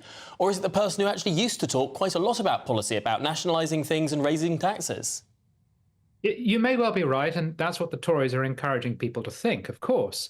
I have to vote on the basis of what someone says. I can't infer what someone's going to do. And I think sometimes it's unfair to infer from people's past what it is they're going to do, because when I was young, I was a proper Marxist, right? I know what socialism actually is. Socialism Well, is... hang on, Tim. Hang on. Just on that point, Tim, you don't have to infer too much, because it was at the last debate where he was asked, where Keir Starmer was asked whether if, you know, a relative had no other option, would he, you know, aid them in getting private healthcare? And he said absolutely not. So he put ideology there before, you know, perhaps the health of a relative. Well, I'm going to be fair to Rishi Sunak and say that I don't think it's a very illuminating question to ask if he had to give up things when he was younger. He struggled to come up with an answer. He came up with a daft one. Likewise, I'm going to be fair to Keir Starmer. I think when I heard that question, I felt the question was saying, would you choose to use private healthcare? And there are a lot of people in this country who feel I was born on the NHS, I was raised on the NHS, I've invested in it, I have a right to use it, so I would never consider using private healthcare. I know a lot of people like that. But just to go back, understanding what socialism actually is, control of the means of production. When I hear people calling Keir Starmer a socialist, I'm not sure he is. I don't see much that he, in policy terms, he's come up with that's socialist. What I think he probably is a class warrior. I think it's a better way of looking at it, because as people have been saying about things like the tax on private schools, there's no point to it. It raises very little money. It doesn't in any way make society that much more equal. It just punishes a group of people because they could afford to do private and they choose to. I think there's a strain of class war running through Labour's bench, but I don't think it's necessarily ideological socialism. No, and I think that's a fair point. It depends on our definition of socialism. Well, he calls himself a socialist. Rachel Reeves calls herself a social democrat. So John Smith called himself a socialist, but I don't think we'd say that he's in the same vein as Jeremy Corbyn. Thank you, Tim. Thank you, Tim. Tim's disappeared. But I do think that there is something in this, that Keir Starmer is actually much more of a traditional Labour leader. He's not a Jeremy Corbyn, but he's not a Tony Blair. He's somewhere. He's a Neil Kinnock or a John Smith. Well, we'll see the manifesto tomorrow. Coming up, oil giant BP is tightening its rules on workplace relationships. Now, this is following the dismissal of their former boss over something similar. So we're asking, are workplace romances acceptable? Should you have to tell the boss if you happen to go out with someone in the office? We'll be debating this shortly.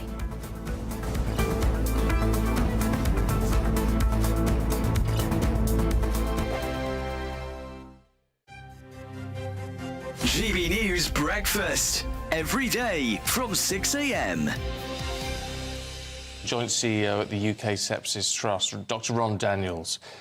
Very good to see you this morning. Why is it with sepsis we sort of hear very little about it in day-to-day life until there's either a big story or a big tragedy? Why is that? Is it common?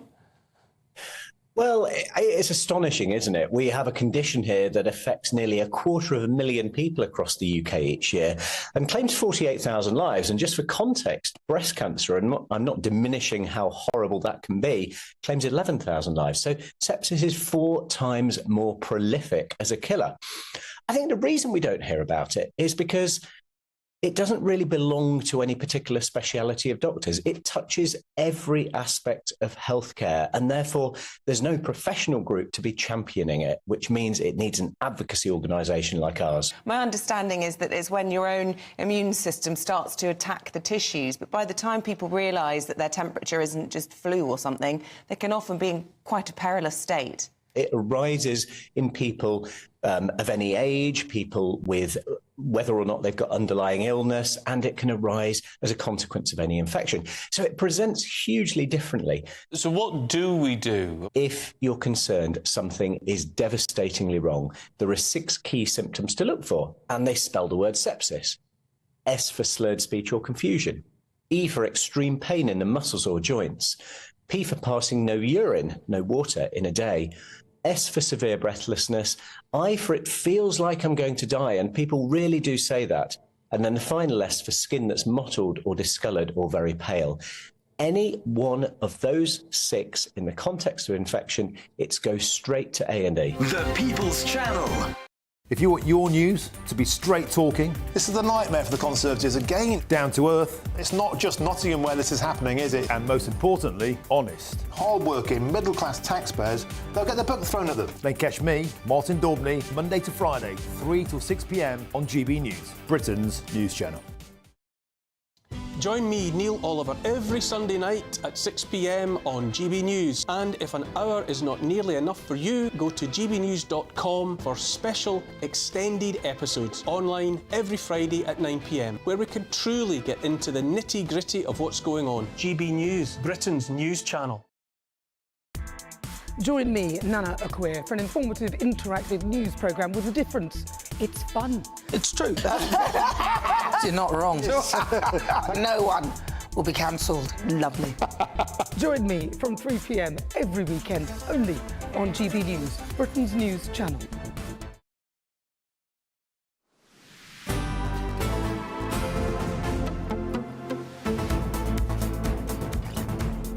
Good afternoon, Britain. It's 23 minutes past 1.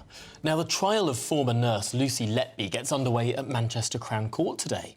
Yes, she's accused of attempting to murder a baby girl in February 2016 when working at the Countess of Chester Hospital. Well, the 34-year-old from Hereford was previously convicted of a number of murders and attempted murders. Well, joining us from Manchester Crown Court is our North West reporter, Sophie Reaper. Sophie, bring us up to date. Well, this morning, the prosecution began their opening statements here at Manchester Crown Court.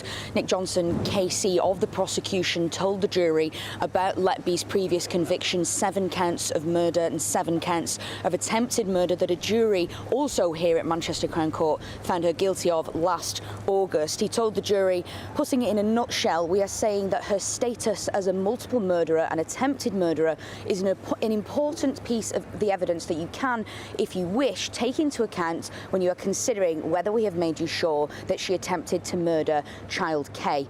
He then told the jury that the prosecution alleged that Letby attempted to murder child K on the 17th of February 2016, as well as the fact that the jury last year were unable to reach a verdict surrounding child K, and it is now their job to reach the verdict on whether or not she is guilty of that attempted murder charge.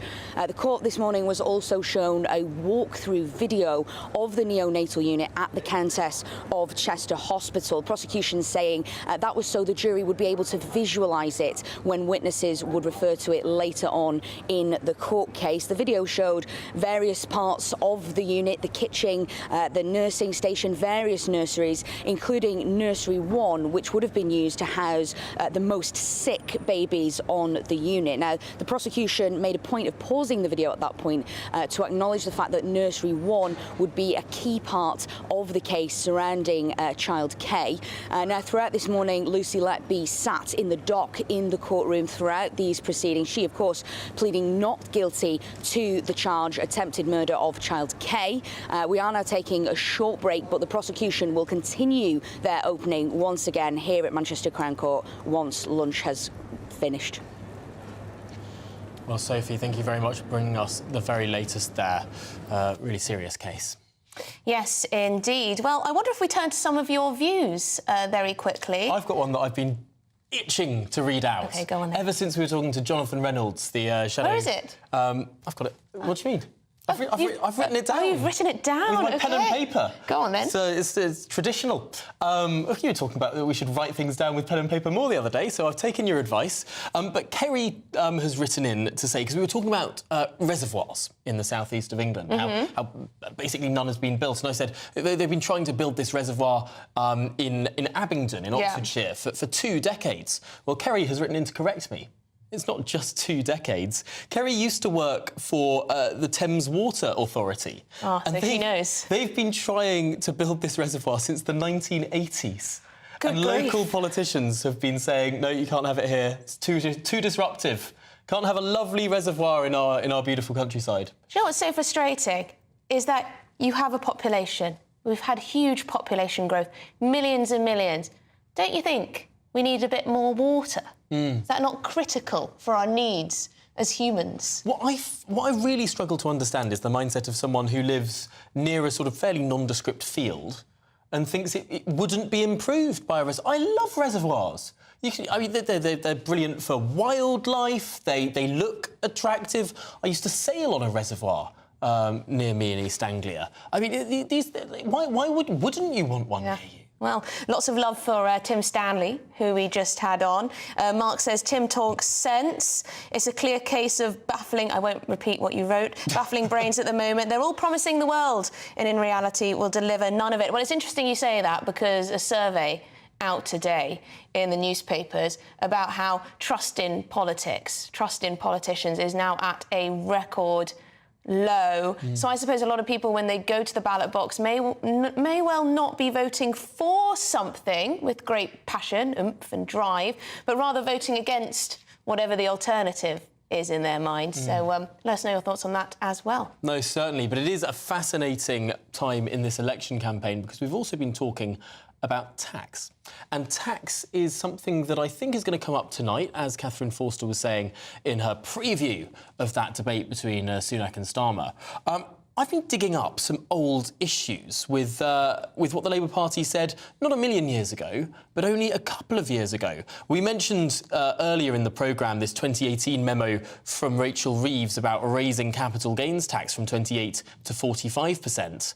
Well, more recently, 2021, Keir Starmer said in his Labour conference speech, he asked, how can it be right that buying and selling stocks and shares should pay just 20 pence in the pound? He said that taxes on property, on stocks and shares, and on dividends should rise as well. So those are 3 tax rises that they're not saying they won't do, and as recently as 2021, they said they would do. I mean, it's not hard to work out, is it? It'll be interesting to see what Sir Keir Starmer says tonight. Will he say, well, the manifesto is being published tomorrow. Rachel Reeves has ruled out these taxes on working people, although, of course, that will be put on private school fees. Yes, interesting. Could there be other... Clearly, what the calculation here is that people won't think that a tax on dividends, stocks and shares or property is a tax on working people. But, of course, it has knock-on effects. It has huge economic effects. If you're going to double the rate of tax that people are paying when they're investing, they're going to invest less. And if there's less investment, there are fewer jobs. So, yes, it's not a direct tax on many working people, but, my goodness, is it a tax on this economy? Yes, some people seem to think that you can just raise taxes wherever and buy however much you like, and there'll be no repercussions, no changes of behaviour, no difference in how people choose to invest, save, spend their money, and so on. These things, all these choices, have huge ramifications, whatever you do. So, there you go. Keep your views coming in. Still to come, the Prime Minister has pledged to deport 90,000 illegal immigrants who came to the UK in the past year or so. Is that possible? And what would Labour do? You're watching Good Afternoon Britain. We're on GB News.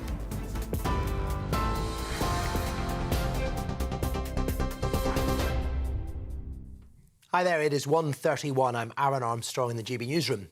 Rishi Sunak insists he hasn't given up hope of winning the general election, but has warned voters not to give Labour a blank cheque. His comments come as new figures show the economy flatlined in April with zero growth, a setback to the Prime Minister's claim it has turned a corner.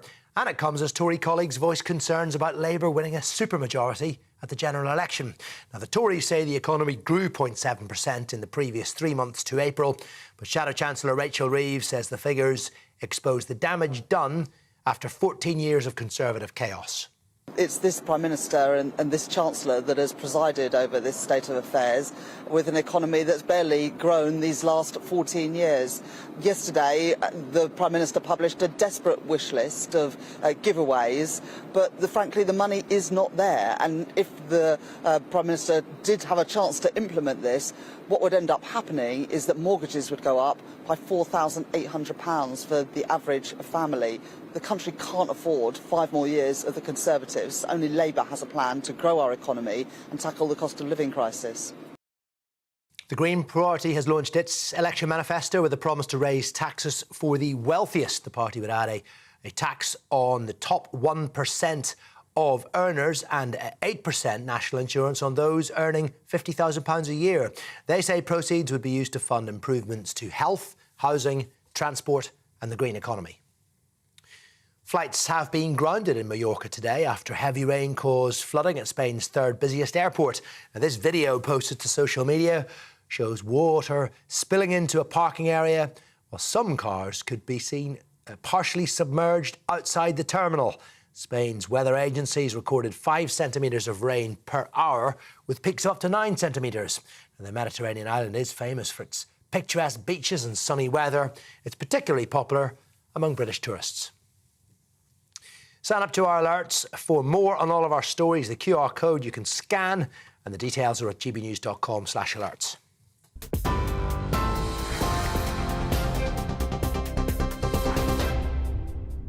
Cheers Britannia Wine Club proudly sponsors the GB News Financial Report. Quick look at the markets. The pound buys you $1.2760 and €1.1852. The price of gold, £1,814 and 5 pence per ounce. The FTSE 100 currently trading at 8,211 points.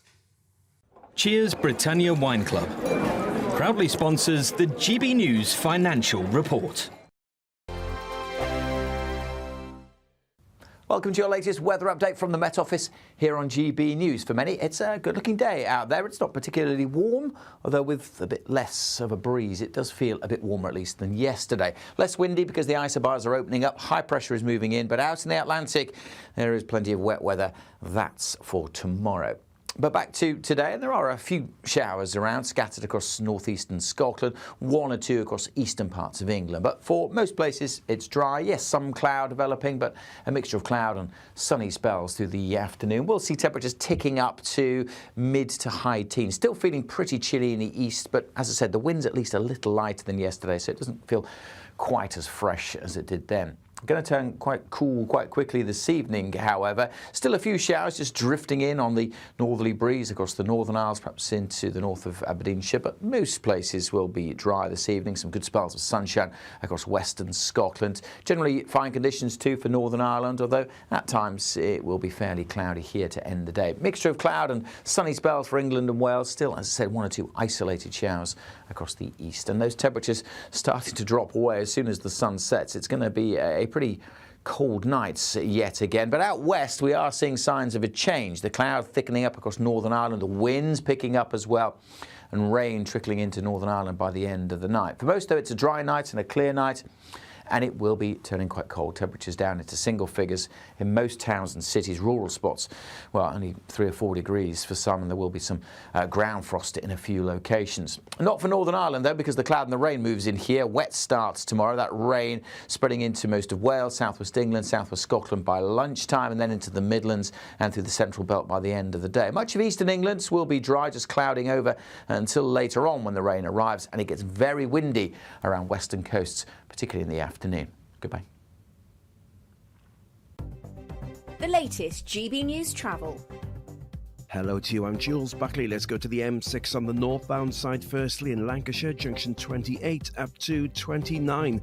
That's Leyland up to Lost Hock Hall, so up towards the M65. A vehicle undergoing a tyre change. Lane 1 is coned off. Merseyside and Knowsley, the East Lancs Road. The eastbound side of the A580 is closed from Willow Way through towards Moorgate Road at the A5207. It's shut for a police incident. Moorgate Road South is also closed on the northbound side. Plymouth, the A38 Expressway eastbound, that's shut from the Forder Valley interchange through towards the Marsh Mills roundabout, and that's queuing for a police incident. And Chelmsford in Essex, the northbound A12, an obstruction part blocking the road. Danbury 18 up to Boreham 19, currently queuing for 3 miles, and that's the latest. You can stay up to date throughout the day by visiting our website, gbnews.com.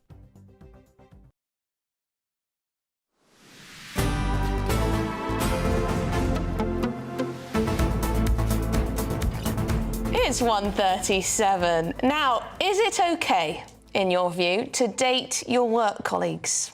Well, the oil giant BP has tightened its rules on workplace relationships, telling employees they must disclose any intimate relationships with colleagues or risk losing their jobs. Wow, this follows the dismissal of BP's former boss, who failed to disclose details about his personal relationships with colleagues. Should work romance be allowed? That's the question today. Well, joining us now is teacher and broadcaster Bobby Seagull, who thinks you shouldn't date work colleagues, and broadcaster and psychotherapist Lucy Beresford, who thinks it's completely fine to date in the workplace. Well, Bobby, we're going to start with you. Why ever not? So I think it's multiple issues. Firstly, you're thinking about work dynamics. So work is ultimately a professional environment where you're there to do a job. Again, if you're a teacher, deliver lessons. If you're in healthcare, deliver healthcare. If you're in a media company, deliver the news. And if you get into sort of personal, again, people have personal relationships, but if you get into intimate relationships, it changes the work dynamic. And I think what this impacts, not just the two people there, because again, there could be accusations of favoritism, bias, but also it impacts other people around you. Because if you're working with colleagues and suddenly two of your colleagues are dating, how do you treat them? Again, can you share confidences with one person because you know it might get leaked to the other person? Again, there's a hierarchy there, there's power imbalance and dynamics. So I think, obviously, again, I know historically like 20 to 40% of all relationships start at work, but since online dating, again, there's a whole new debate about that. Since online dating, I think if you're at work, I think you're there to do a job, and that's not dating, sadly. Lucy, is Bobby worrying a bit too much? Should we just let people be people? Oh, I can't hear Lucy. Is she there? We'll see if we can establish that sound. Well, let's put that to Bobby. Bobby, I think you're worrying a bit too much. And apparently, according to a survey in 2013, if you meet at the workplace, you're more likely to get married. Yeah, I can understand, like, historically, you know, in the 90s, noughties, in the 2010s, pre-pandemic, where actually meeting someone at work could have made sense. Whereas now, there's a lot of hoops you've got to jump through. You've got to be a lot more careful. Like, again, I hate using the word political correctness, but you've got to be much more careful about what you do in the workplace. And if you date a colleague and, you know, God forbid it goes wrong, what happens then in the office, in the workplace? Imagine, like, going back into the staff room. I dated, let's say, an English teacher. I'm a maths teacher. Walk back in, and then the voices suddenly drop. Like, honestly, I can see if you move on from that workplace, you change environments, yes. But in the same environment, it's just you're opening up a Pandora's box of trickiness here. OK, let's throw that to Lucy. I believe we've got your sound working now. A Pandora's box. Well, all relationships are a Pandora's box. If you split up and you're still friends with all of your friendship group, that can also be awkward. The problem with this idea that's come from BP is that it just doesn't work on 3 levels. It's impractical because you can't legislate for who your heart falls in love with. And in most workplaces, there tend to be people of the same age, same background, similar interests. It's immoral, in my view, because I just don't want my boss prying into my sex life. And I also think it's impractical because what you're in danger of creating is a climate of secrecy as people recognize that they can't be transparent with their peer group in case they lose their job. Now, there is a phrase that was doing the rounds when I worked in a department of 200 people, 100 men, 100 women, which is that you shouldn't dip your pen in company ink, which was more to do with the fact that it can be a bit awkward. But as long as people are comfortable with the fact that you are open and you do declare, you say to your boss, you know, I got off with this person at the Christmas party, or we are actually dating and we're going to get married, then actually everybody knows what the situation is. It's the danger of turning it into something that people want to keep secret, and that subterfuge could be very corrosive in the workplace. On the other hand, Lucy, could you not see an issue that could be avoided with casual relationships rather than these true love relationships that you're talking about very, I suppose, heartfeltly? Is it not perhaps wise to warn people against sort of what one might describe as dabbling at a Christmas party or whatever else? Because that can cause a lot of problems. Oh, and it can create relationships, but it can also break them up. And if, particularly if it is a work-sanctioned Christmas party where the company has perhaps provided the alcohol and provided the slow dance music on the dance floor, you know, you could argue that they're responsible for some of those hookups. But nevertheless, all relationships have those hurdles and those, I suppose, they're fraught with things that have to be negotiated and navigated. And just because they are initiated within the workplace, and I stress again, there's a reason why and the majority of people meet within the workplace, is because that's when you're thrown together for extended periods of time, and people can see you in a 360-degree way. You're not just going on a date with these people, they're seeing what you're like when there's a crisis at work. Let's throw that back to Bobby now, that you're working with people who probably you're pretty compatible with. Yeah, I mean, again, I completely understand why you might want to sort of engage in a relationship, try and date someone at work, because you see them Monday to Friday, 9 to 5, whatever your hours are. But the thing is, when you join a company, you enter into a contractual obligation with that organisation to fulfil their objectives, their missions, the missions of the shareholders, and that is ultimately to make that company money or meet their targets. It isn't for you to enter into relationships at your benefit. And again, I'd love to date work colleagues, but ultimately, if I did date colleagues, I'm not saying this to any of my particular colleagues, but if I did, I think I'm compromising my ability to work in the organisation. Oh, Bobby, you're far too serious. You're far too serious. We're all adults here, aren't we, Lucy? Emily, declare your interest. We're all adults, Lucy. We're not robots. I speak as someone who has dated people that she's worked with. And as I say, it was a big pool full of people, 200 men, 100 women. What is going to happen? Everyone is in their 20s and 30s. What was going to happen? There was no surprises. That actually tons of relationships started. And that's because that's the prime moment at which you are perhaps going about your business. And the problem is people are working so many hours nowadays that the idea that you would meet people in other ways, maybe socializing, going to parties, that's actually cut off from a lot of people. For sure, there are brilliant dating apps out there. There are even dating apps, you know, like Ashley Madison for married people. There are dating apps for all sorts of interests and passions. But you probably find your greatest supportive peer group amongst the people that you work with. You go through the same trials, you go through projects together, you deepen your understanding of each other, you see each other good and bad, and that can be a brilliant absolutely right. It's actually better, isn't it? It's more natural than getting all dolled up and putting on your best face just for a single evening date. Thank you very much. We'll have to end it there. You say that as if we Bobby don't get dolled up. and Lucy Beresford. Yeah, but we know how you turn up. Thank you very much indeed. So, have we decided it is okay to dip your pen in the company ink? Well, Emily, I think you decided that several months ago, several years ago. Oh, well, no, absolutely not. Well, let us know what you think. gbnews.com/your say. Perhaps you met your partner at work. Do you think we're all getting a little bit too prudish about it all? That is a fair point. You know, worse things have happened than being dumped and having to work with someone. I mean, it's not the biggest disaster, is it? As with anything, it depends on degree, doesn't it? It depends on the harshness of the dumping. Well, get your views in. Coming up, which party can be trusted to deal with illegal immigration? There's some interesting pledges out today. You're watching Good Afternoon Britain. We're on GB News. This is GB News, Britain's news channel. Plenty of mixers, plenty of lovely gin. Yes. What have you got here for us? Just explain what you've brought in. So today I'm going to be presenting the Cotswolds Dry Gin and the Cotswolds Wildflower Gin. Ooh. So the first one that was introduced into our market was the Cotswolds Dry Gin. Now we have 9 different types of botanicals. We introduce into our pot still. We introduce well, obviously juniper berries because it's a London Dry.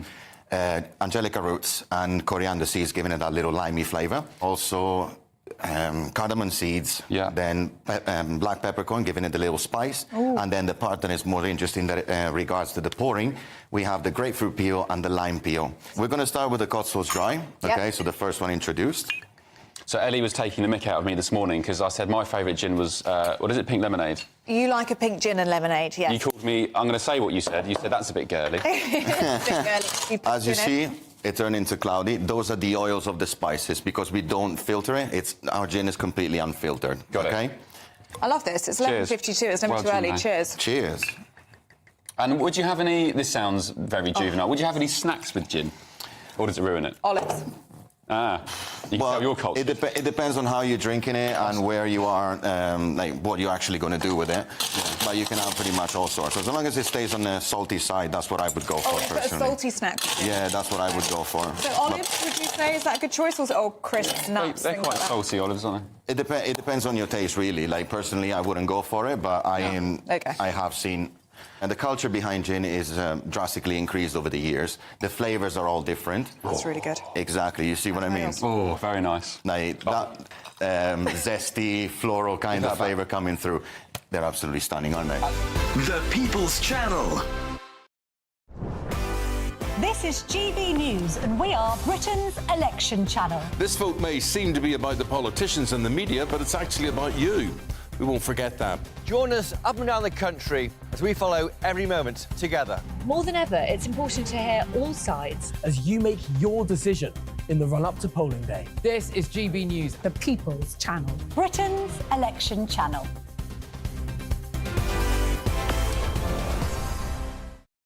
Hi there, I'm Michelle Dewberry, and I'm going to take a second to tell you all about my show, Dubes & Co. We start off with the issues of the day. We then bring in both sides of the arguments. We get rid of the disrespect. And then you throw me into the mix. And trust me, I'll tell it exactly how it is. And then, of course, the magic ingredient, you at home. We mix it all together, and what have we got? In my opinion, the best debate show in town. Monday to Friday, 6 till 7 on GB News, Britain's news channel.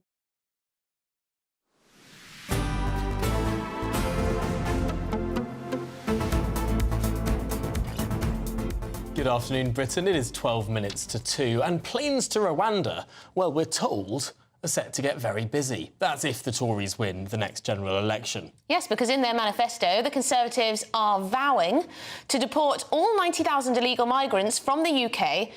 If they are still in number 10 on the 5th of July, their Illegal Migration Act will come into full force, giving ministers powers to detain and remove arrivals to the African nation or to their home countries. Well, joining us now is the Executive Director of Migration Watch, Dr. Mike Jones. And Mike, Rishi Sunak keeps saying this, that the planes have been chartered, the individuals have been, for want of a better phrase, rounded up, and these flights will leave in July. Do you believe him? Well, no, he's called the election. So for the time being, the Rwanda plan has been shelved. You've got to remember, I think the Conservatives have a more robust policy than Labour do on this. But Mr. Sunak faces a number of problems with Rwanda. The first is legal. There will be a merry-go-round and a flurry of individual appeals, which will slow everything down. There's an operational issue in terms of actually maintaining contact with all of these asylum seekers. Many of them will have absconded.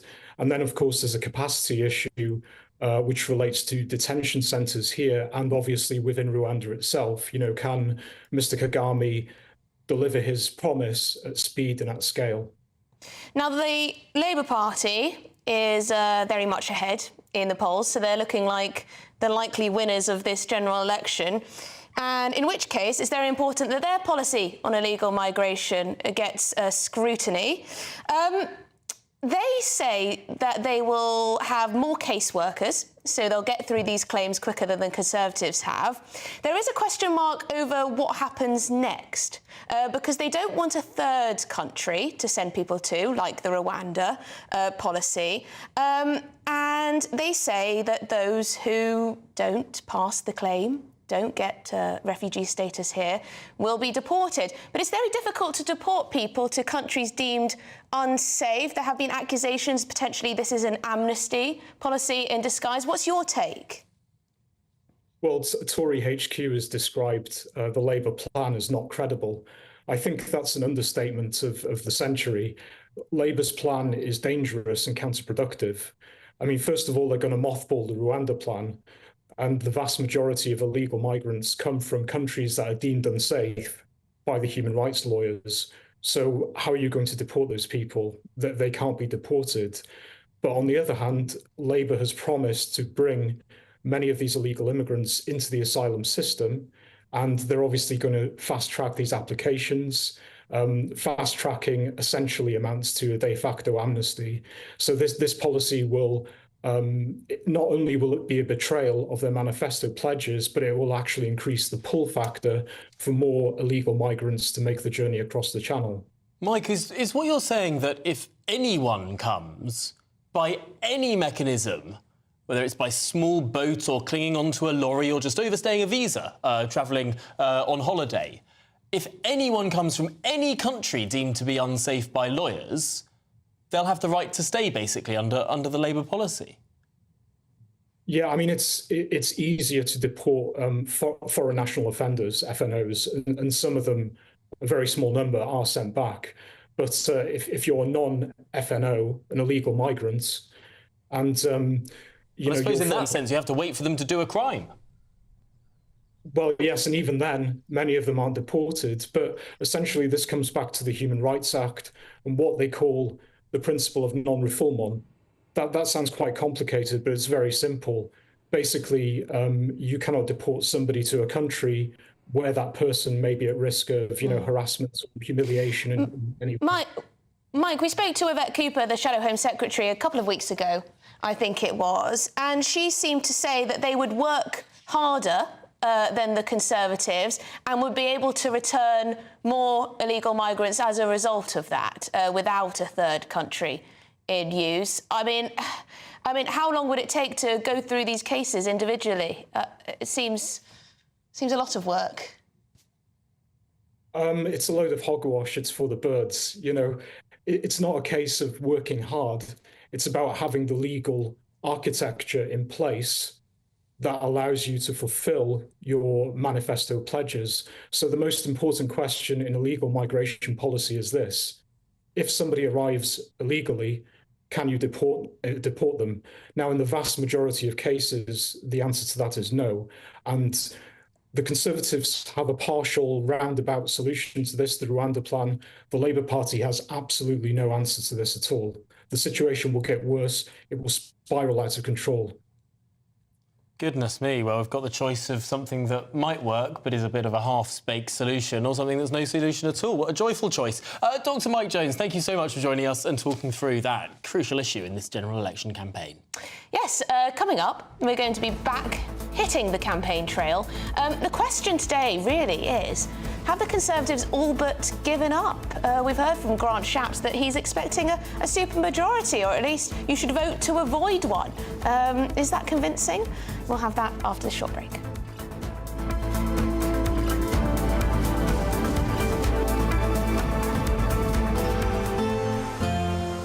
A brighter outlook with Box Solar, sponsors of weather on GB News.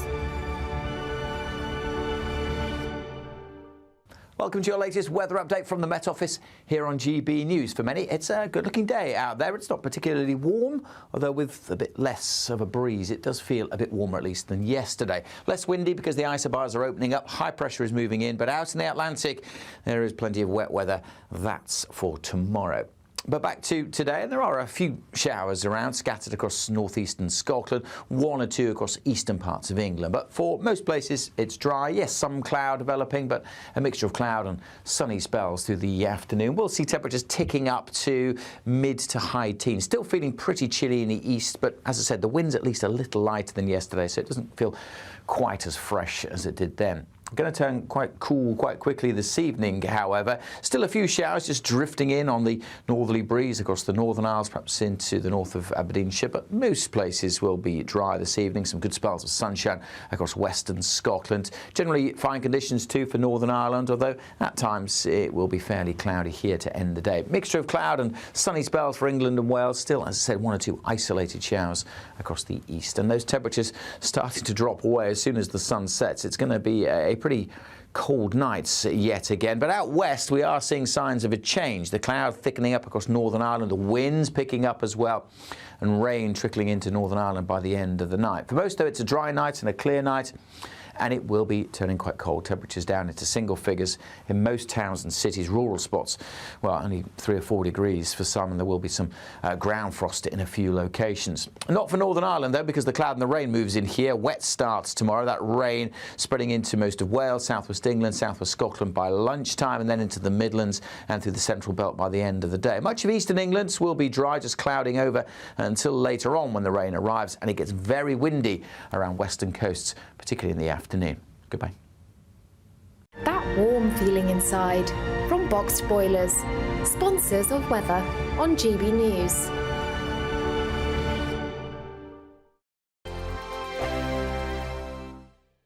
It's our summer spectacular. 3 top prizes that have to be won.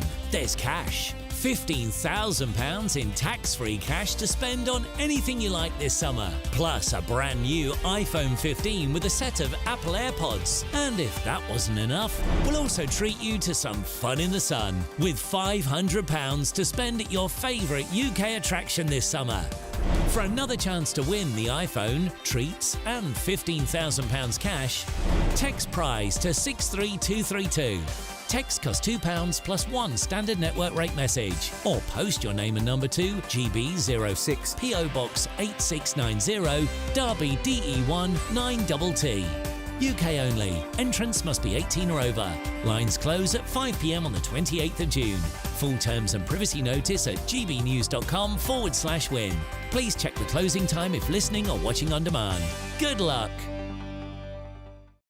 In the GB Newsroom, we bring you the news as it happens. With our team of dedicated journalists across the UK, GB News brings you accurate reporting of the day's topical agenda. When the news breaks, wherever and whenever it's happening, we'll be there. This is GB News, the People's Channel, Britain's news channel. Are the newspapers getting you down? My wife didn't divorce me that month. Struggling to separate the wheat from the chaff? I know that it's a bit of a circus at the best of times.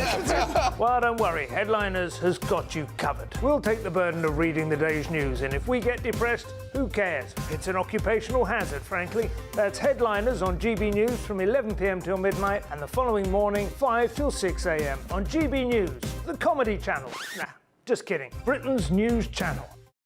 GB News is Britain's election channel. And when the big stories break, we're tackling them on Britain's newsroom. When we disagree, and we disagree a lot, it's even livelier than normal. We don't disagree that much. We do. His comedy, though, is revolting. I knew her, unlike you. That explains Beverly Turner's temperament. It's a bit frosty in here, isn't it? He'll have one of me one day. For dartball practice. Britain's newsroom on GB News. Weekdays, 9:30 a.m. GB News, the People's Channel, Britain's news channel. I'm Michael Portillo. This is GB News, the People's Channel, Britain's news channel. I'm Patrick Christie's. Every weeknight from 9, I bring you 2 hours of unmissable, explosive debate and headline-grabbing interviews. What impact has that had? We got death threats and the bomb threat and so on. As time passes, she could have saved Storm. You made my argument for me. My guests and I tackle the issues that really matter with a sharp take on every story. Went everywhere. Something practical could be done. Or I can become something different. Patrick Christie's tonight from 9 p.m. only on GB News, Britain's news channel.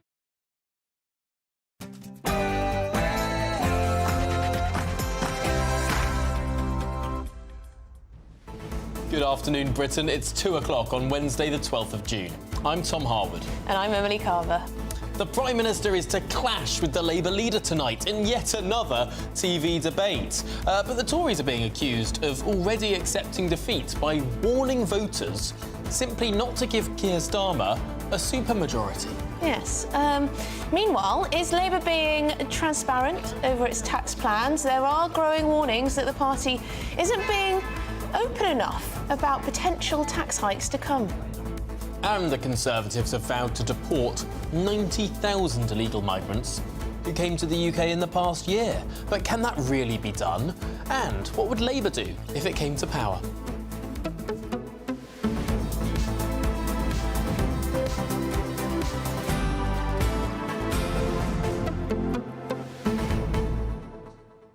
Well, a supermajority. It's not exactly a very confident way to pitch for voters, saying, oh, vote for us because you don't want the opposition, who've been out of government for 14 years, to win, to get a supermajority. I think they're underplaying it. The supermajority, that to me would say maybe 2/3 of the seats. I mean, looking at some of these projections from some of these polls, it's not going to be a supermajority. It's going to be a supercalifragilisticexpialidocious majority. I think it was actually Gloria Di Piero who made that joke earlier. Made it first. You made it first, did you?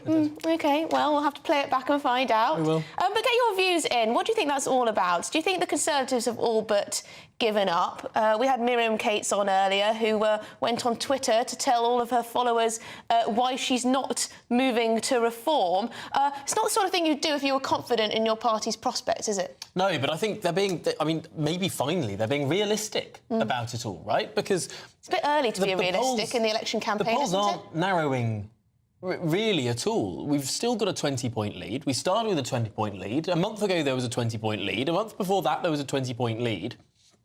There's been some movement with the smaller parties, but the gap, and this is what matters for the scale of majority, the gap between first and second place has remained basically entirely stagnant, consistent. Do you think it's possible that Reform will get a higher vote share than the Conservatives?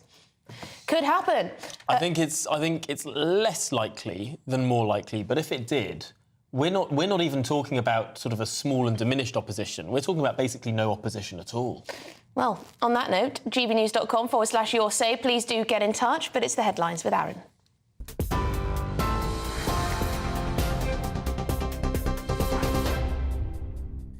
Very good afternoon to you. It is 2 minutes past 2. I'm Aaron Armstrong. Rishi Sunak insists he hasn't given up hope of winning the general election, but has warned voters not to give Labour a blank cheque. The Prime Minister's campaigning at a school in North East Lincolnshire today, as new figures show the economy stagnated in April with zero growth. It is a setback to his claim the UK has turned a corner.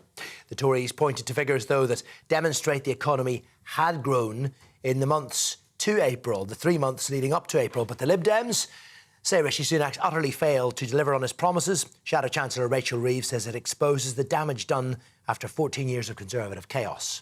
The one thing that everybody expected and needed from Rishi Sunak was stability after the disaster of Liz Truss. What he's now done is become the latest version of Liz Truss with unfunded commitments. And I think the public know, voters know, that there's a cost to that and they want an alternative. And that's why I'm really pleased that tomorrow in our manifesto we will take a different approach. We will set out the case for growth, for rebuilding, for putting our nation first to go forward. The Green Party has launched its manifesto with a promise to tax the super-rich to help mend broken Britain. The party says it would tax the wealthiest 1% of people and would add 8% national insurance for those earning more than £50,000.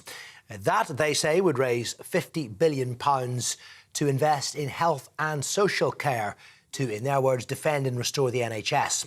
The Greens have also pledged to bring water companies, railways and the big five retail energy companies into public ownership and also build more social housing.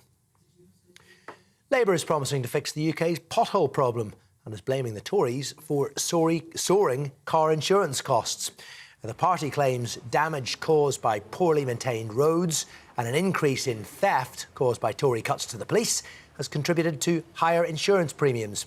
Shadow Transport Secretary Louise Haig's pledged to direct special funding to councils to fix potholes and says Labour will turn the tide of neglect. The state of our roads is a massive cost of living issue for drivers. We're all seeing our car insurance premiums driven up because of the cost of repairs. It's estimated that drivers had to shell out £500 million last year in pothole-related incidents, and with an average of £250 per driver. The Liberal Democrats have outlined plans to end what they have described as a sewage scandal in England and Wales. They've promised to transform water firms into public benefit companies. They've promised to ban bonuses for water bosses until the leaks stop, and to replace the regulator, Ofwat, with a tougher governing body.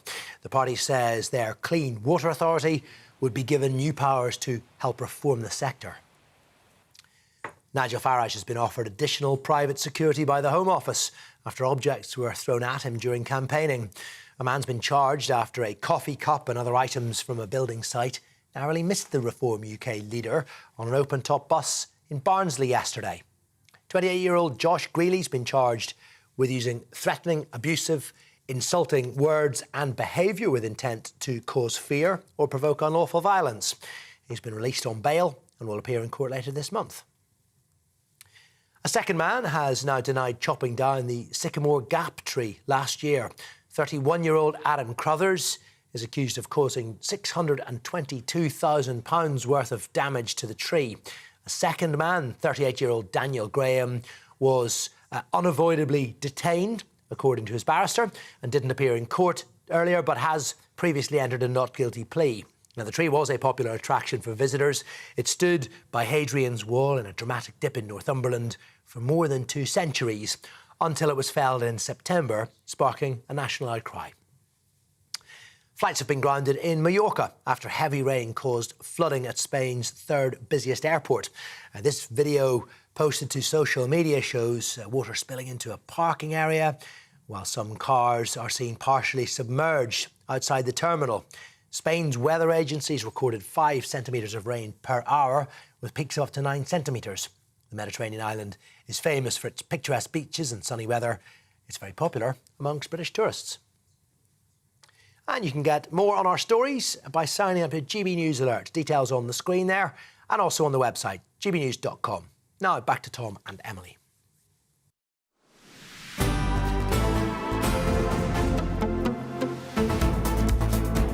Good afternoon. Oh, hello. And it's 7 minutes past 2.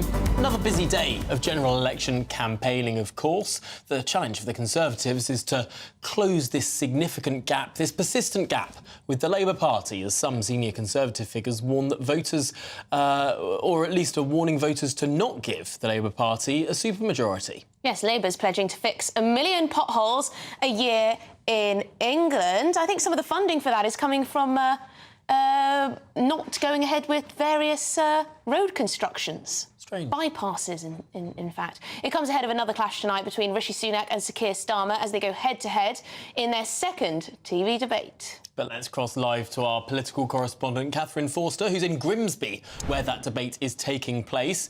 And Catherine, what can we expect?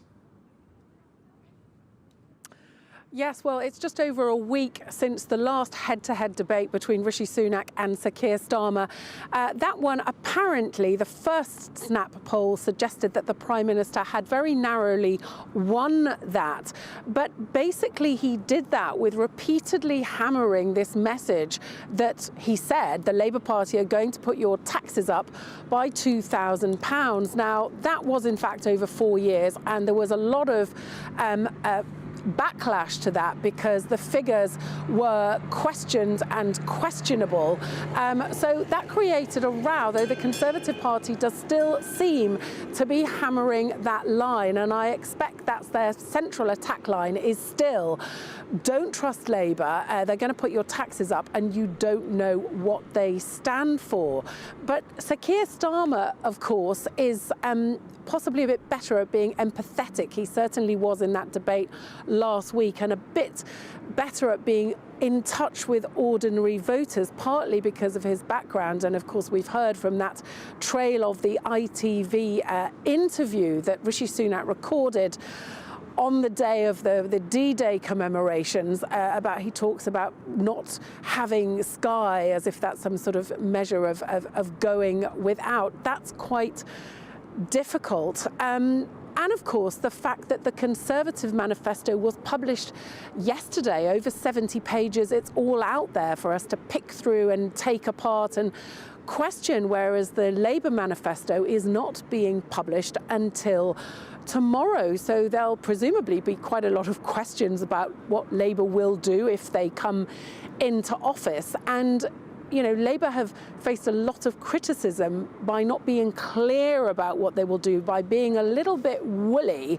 And Sir Keir Starmer will be able to say, well, you'll find out tomorrow in the manifesto. But it's rumoured to be only about 30 pages long, and I suspect even tomorrow it may be quite light on detail, because Labour are still sitting pretty 20 points ahead in the polls. They haven't really shifted, have they? All they need to do now is avoid some sort of catastrophe. I mean, look at Theresa May and the dementia tax. She was 20 points ahead and it all went out the window. I don't think Labour are going to make that mistake. They're being super, super, super careful. OK, some people will say that's a bit dull, but they have it all to lose. Will things change tonight? Rishi Sunak desperately needs a breakthrough, and I think it's just worth saying that there's been a real shift in tone over the last day or so, hasn't there? Because there's sort of tacit admissions now. Rishi Sunak said it yesterday about Keir Starmer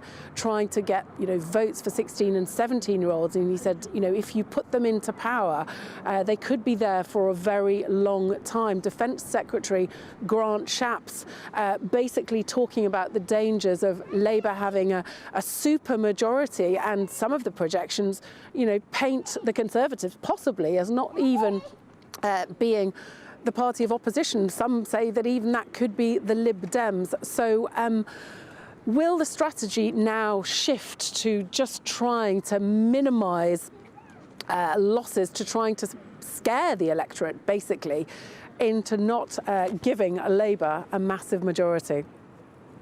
Well, Catherine Forster, thank you very much for bringing us that live from Grimsby. Yes, and with us in the studio is the former Labour MP, Gloria De Piero. I guess a big night tonight for the two leaders. What do you expect to go down? I think the Labour Party strategy is pretty clear now. It's to be cautious, not make any promises which they can't deliver or which are not costed, and just to be a responsible looking potential party of government. We see these massive polls, Emily. I don't believe them. Not a single vote has been cast. Still 3 weeks to go. I think tomorrow is the halfway point in this campaign. So Keir Starmer is right to be cautious. Rishi Sunak, well, it's an interesting strategy. I mean, there is lots of new commitments emerging from this campaign. A couple of questions emerged from that for me. Why haven't they done it already, and how's it going to be paid for? But he's clearly full of energy. I'll give him that. He clearly looks like he's fighting to win. So it looks more energetic, but I'm not sure it's. I'm not sure I'm trusting it.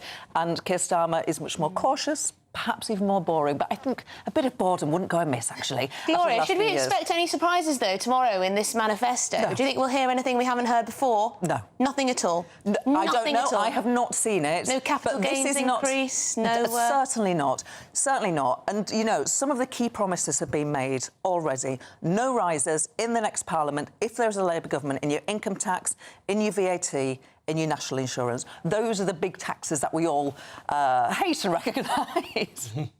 And yet you say that this is not going to go in the manifesto, this big rumoured increase. It's not rumoured. It's hugely rumoured. The markets are expecting this. This was on the front page of the Financial Times last week. It's not. This is not a conspiracy theory. It is, and Rachel Reeves and Keir Starmer have said they have no plans to increase it. But no plans, but they haven't ruled it out. And Gloria, you and I both know this. Let me answer. You finish and then Let me answer. So I did anticipate you raising this, Mr Harwood, and I thought I would have a look, actually, at capital gains tax and who pays, because I talked about the three taxes we all know and love or hate. The only ones they said they wouldn't raise. Hang on. So the last proper study, which went from 2010 to 2020, do you know how many people paid capital gains tax? It was 3%. And another fact I'll give you, And there were more people who paid it in Notting Hill, which is that posh bit of London, which none of us could afford to buy a shed in, than Manchester, Liverpool and Newcastle. Yes. Do you not think that this is a risk, though, right? I don't think they're going to do it. 3% of people pay this tax, and you say that... I don't think they're going to raise it. We're talking in hypotheticals. 3% of well, people. that's because I believe it. Capital gains tax is tax on investment. Investment produces jobs, produces growth, employs people. Just because 3% of people pay this tax, that doesn't mean that 3% of people are I'm more interested by in this income tax, This is real in national people's insurance, jobs. This is real investment in this economy. And in VAT. I'm interested in the taxes, the 70-year high taxes, by the way, brought in by this government, Yes, which are causing people daily pain. But they're not saying they're going to cut them. Gloria. No, they're not. So they're complaining about this tax burden. No, but she's talking about how it's at a 70-year high and absolutely no plans to tax them. We've only heard of tax increases. Rachel... No, yes, we have. That's on private school fees. I'm sorry, but that's not a tax that affects many people. It's 93%... Which tax is Labour going to cut? So I will tell you what... the leader of the Labour Party and the Shadow Chancellor have said.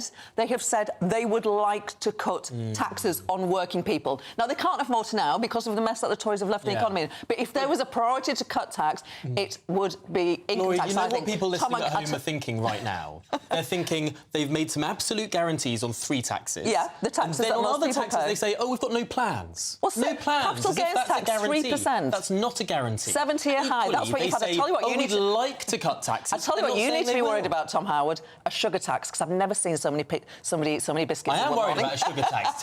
terrible tax. Oh, now that one is because now let's get to that actually, because there's been quite a lot of nanny state stuff coming from the Labour Party. You know, the toothbrushing in the schools, the ban ID for. I was taught when I went to school, like the school nurse comes in and teaches you how to brush your teeth. Not daily. Did you know? No, not daily. No, it's not daily. It's not. Tom, it is not daily like assembly every day. I think it is actually, and free breakfast for every single child in the country. That's ridiculous. Do you not think that's ridiculous? Overreach? No? No, I'll tell you why. It really helps families to go to work earlier as well. So you think it's going to be a boon to the economy? Is that the big selling point? I actually think these hours of the school day are really not conducive to families with young children. Gloria. So actually, I think it will have that benefit as well. So you don't think that actually it's quite nice for a family to, eat breakfast together, or for mum to make a piece it would of be toast, lovely or for an employer if employers enable that flexible working, but some employers don't, Emily. But I'm sure breakfast clubs, and more flexible working. I was actually looking at some menus for breakfast clubs at schools, and at the moment people pay. So you pay about £3, and there's a choice of eggs, crumpets, toast, various cereals. So I wonder if the state-backed ones will. Although under Labour, obviously, no energy drinks. No energy drinks, but coffee's allowed. That was advertising. It's a ban on advertising. Advertising quote-unquote junk food, but after the watershed, when it comes to energy drinks, Red Bull, Monster, other brands are available. Banning for under 16s. They're not very good for you, are they? But why keep coffee? They're not very good for you, intensively caffeinated coffee. Teenager wants to drink a cup of coffee. Well, it's a class thing, isn't it? It's just anti-working class warfare. But we do want to hear what the Prime Minister has been saying, because there's a big question about whether or not he's out of touch. Have a listen to this. When you are wealthier than the king, what do you do day to day to make sure you're still in touch with the kind of struggles ordinary people face? Have you ever gone without something? Yeah, I mean, my family emigrated here with very little, and that's how I was raised. I was raised with the values of hard work. What did you go without as a child? We went out with lots of things, right? Because my parents wanted to put everything into our education, and that was a priority. So what sort of things had to be sacrificed? Lots of things, right? Can you give me an example All of something? sorts of things. So, like lots of people, there'll be all sorts of things that I would have wanted as a kid that I couldn't have, right? Famously, Sky TV.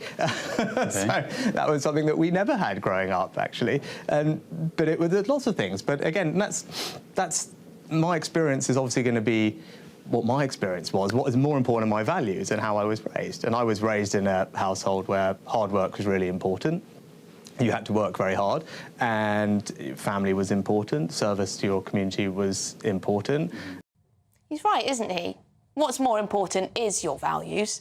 You may like them or you may not like them when it comes to Rishi Sunak, but that is more important than a sort of standoff on who had it worse as a kid. Yeah, I think it's best to sort of own your background. Rishi Sunak was incredibly lucky, had a great start in life. David Cameron, he went to a very posh private school. David Cameron was even posher, by the way, than Rishi Sunak, and went to even posher private school. But he owned it. He said, I had a very privileged start in life. That doesn't mean I don't want to help other people who haven't. And I think that's the way to do it. Keir Starmer can lean into this a little bit more because he had a more working class Because we don't want to demonise the son of a GP and a pharmacist. Surely that's a good thing. No, I just think it was silly to say that, you know, my biggest sacrifice was not having Sky Telly. I mean, he's only been an MP since 2015. Yeah. Same amount of time, actually, as Keir Starmer. David Cameron had 5 years as leader of the opposition before he became Prime Minister, and then 5 years of Prime Minister before that 2015 election when he got a lot of these questions thrown at him. I wonder if this was just a bit of an experience on Rishi Sunak's behalf. I think he's actually anxious about it because the focus grouping, actually, when people are... This is rightly or wrongly, it's just the fact that when people are asked in focus groups what words come to mind when they're talking about Rishi Sunak, sort of rich comes up, it looms large because, well, I mean, he is richer than the king, so it's actually not... Doesn't help that it starts the same letters as his first name. What? Richie, I mean... Oh, yeah. So I think he's probably quite uncomfortable about it, and when you're uncomfortable about things, you sort of manage to perhaps not come up with the right answer. Yeah, possibly. Thank you so much, Gloria. Next as always. Wednesday. And did you have Sky TV growing up? No, I didn't even have a... I mean, Betamax was still a thing when I was a kid, but we didn't have one. I wanted a VHS so much. And you didn't even have Central. You never got one? That's how poor we were. Wow. Small violin. No, I did have VHS, but did not have Sky TV. Yes, I had Sky. Anyway, coming up, we're speaking to Conservative parliamentary candidate Jeffrey Cox. Stay with us.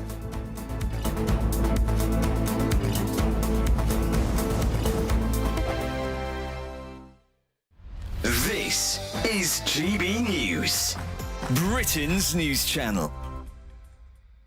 D-Day was shrouded in secrecy. Ken Hay was days away from landing in Normandy and still didn't know what was happening. I don't think we really appreciated what we were going into. Actually, on D-Day, I was on a 30-mile route march, and we see the planes going over and that sort of thing. And we realised that wherever they were going, then we got the news that, in fact, it was Normandy, and we knew we were scheduled for that. He arrived on Juno Beach at Coursieux-sur-Mer a few days after the main assault. The soldiers' role was to push forward into enemy territory. I didn't land on D-Day. I landed shortly after in June. I was in the infantry, so I was a rifle and I was up the front. While on night patrol on July 7th, his unit was attacked. My brother was a corporal in the same platoon, and he was out with me. He got back. 16 of us out of 30 got back. 5 of us got captured, and 9 got killed. Germans put him to work in a POW camp in Zabas, Poland. With Soviets advancing, the prisoners were forced to march for 1,000 miles. At one point along there, my leg was chopped. I lay down in the snow. If it hadn't been for 2 guys who fell back in the column and picked me up, I'd have just gone to sleep and frozen to death. 2 American tanks turned up on the 22nd of April, Sunday afternoon, and we were liberated. Ken feels pride for the role he played in Normandy and thanks God for keeping him alive. People say, why did you volunteer for the services? It was a completely different atmosphere then. You did your bit. The People's Channel. I'm Christopher Hope. From pop star to politicians, I'll interview anybody in a pub who's got a political opinion. Join me every Friday on Spotify, Apple Podcasts, YouTube or gbnews.com, or wherever you get your podcasts. GB News, Britain's election channel. If you want your news to be straight talking... This is a nightmare for the Conservatives again. Down to earth. It's not just Nottingham where this is happening, is it? And most importantly, honest. Hard-working, middle-class taxpayers, they'll get their book thrown at them. Then catch me, Martin Daubney, Monday to Friday, 3 till 6 p.m. on GB News, Britain's news channel. Every Saturday, 10 till 12, we'll bring you all of the news that you need to know. We'll also remind you that there is so much to smile about. It's my favourite time of the week. I get to relax, enjoy some light-hearted stories, and let Ellie teach me about fashion too. That's Saturday Morning Live, every Saturday, 10 till 12. Only on GB News, Britain's news channel.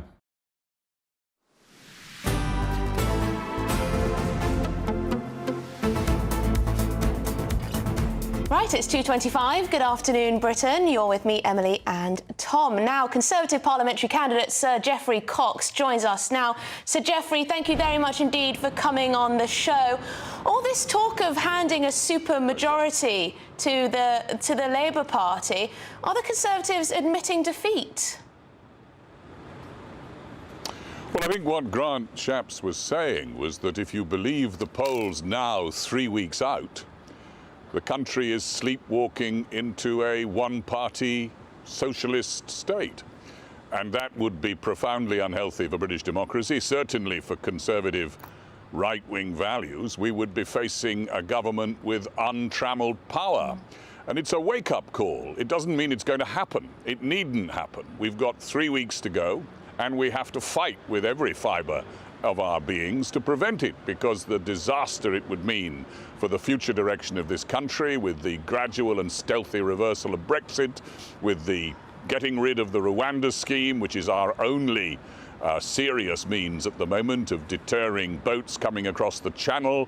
The tightest immigration laws in history will be simply removed at one stroke of a pen, because the majority will be so vast that Keir Starmer and Angela Rayner will have that power. But what and if we know that where is? Keir Starmer What if will that go. is what? He's a human rights lawyer. What if that is what the British public now want? I mean, you've got a new poll out today saying a quarter of 2019 Tory voters think the party now deserves to lose every seat.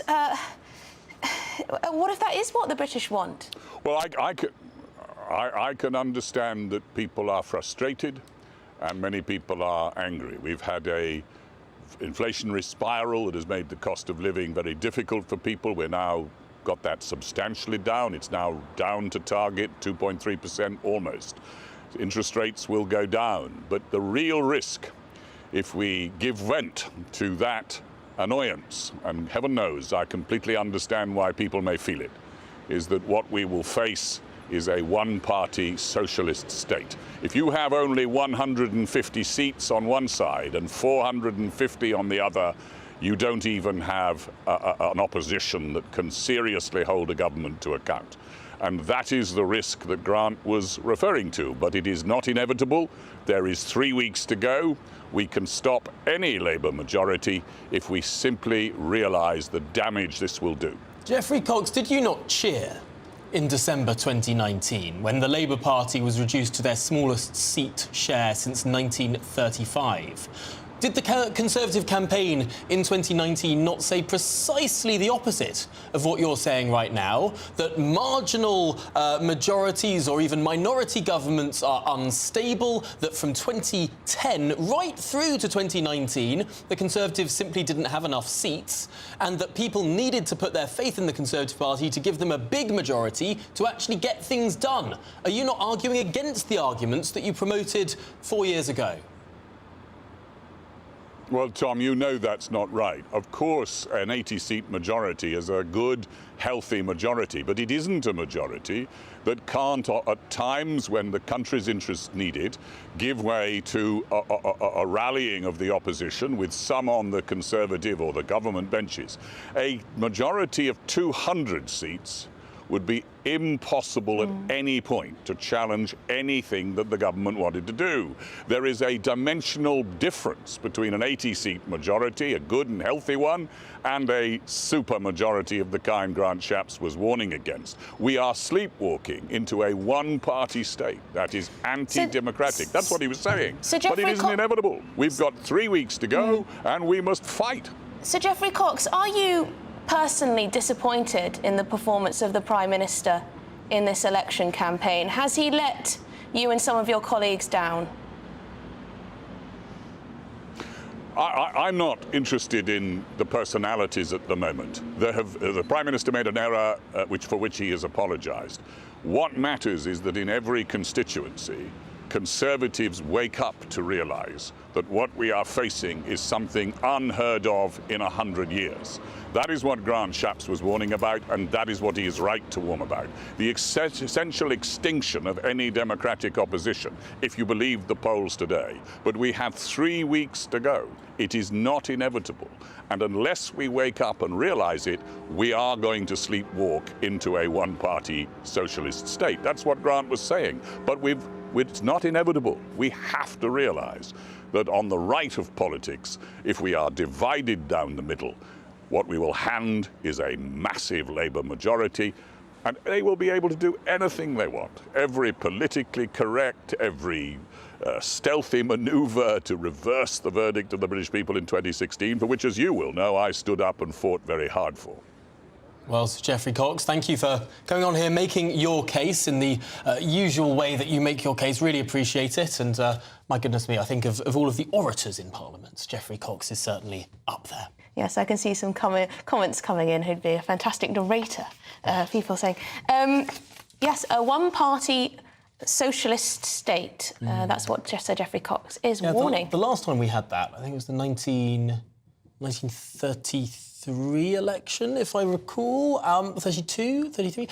And the Labour Party lost over 100 seats. They went down to about 40 seats. Well, it took a world war to reverse the situation that Parliament created. Well, in other news, the Green Party has launched their election manifesto today. They're pledging to stop all new fossil fuel projects in the UK. They're also vowing to raise taxes on the rich, all in a bid to boost the NHS and other things. Well, GBNews reporter Theo Chikomba was at the event in Hove. Joins us now. Theo, what on earth went on? Yes, well, with 22 days left until the general election, the Green Party were here launching their manifesto pitch side here at the Sussex County Cricket Ground. And they spoke about a whole host of things from the NHS to housing to security and much more. But in the last sort of hour or so, we've been getting some of that reaction from people across the industry. And the IFS, the Institute for Fiscal Studies, saying that the Green Party is looking to have ambitions that allow the state to have a bigger role. They're looking at better funded services and so much more. But they said this, they said it's unlikely that the specific tax raising measures they are proposing to help achieve some of these goals that they have set out, they say they wouldn't be able to raise these sums that they claim, and certainly not without real economic cost. Now, we can go into briefly some of those measures they were talking about today. We've heard in the last couple of weeks about the issue of tax. How is this going to impact working people? And the party said they would raise national insurance to 8% on people who are earning just over £50,000. And then another key one is that they would also introduce a 1% wealth tax on assets over £10 million and 2% on over £1 billion. And another issue which isn't that popular with many people across the country is this issue of nuclear weapons. Now, Adrian Ramsey, who's one of the co-leaders, he was saying that it's not good use of public funds and that it is an outdated system. And they would rather focus on ensuring that those people who are working in the army, for example, and doing humanitarian work are supported. But they did list a whole host of pledges, including supporting the NHS and funding those public services which they say are in crisis. Well, Theo Chikomba, thank you for bringing us that, and I find it personally quite baffling that they go on and on about the housing crisis and then they say we want to build fewer houses. Anyway, coming up, BP has put restrictions on workplace romances. We're going to be asking, is that OK? That's after the news.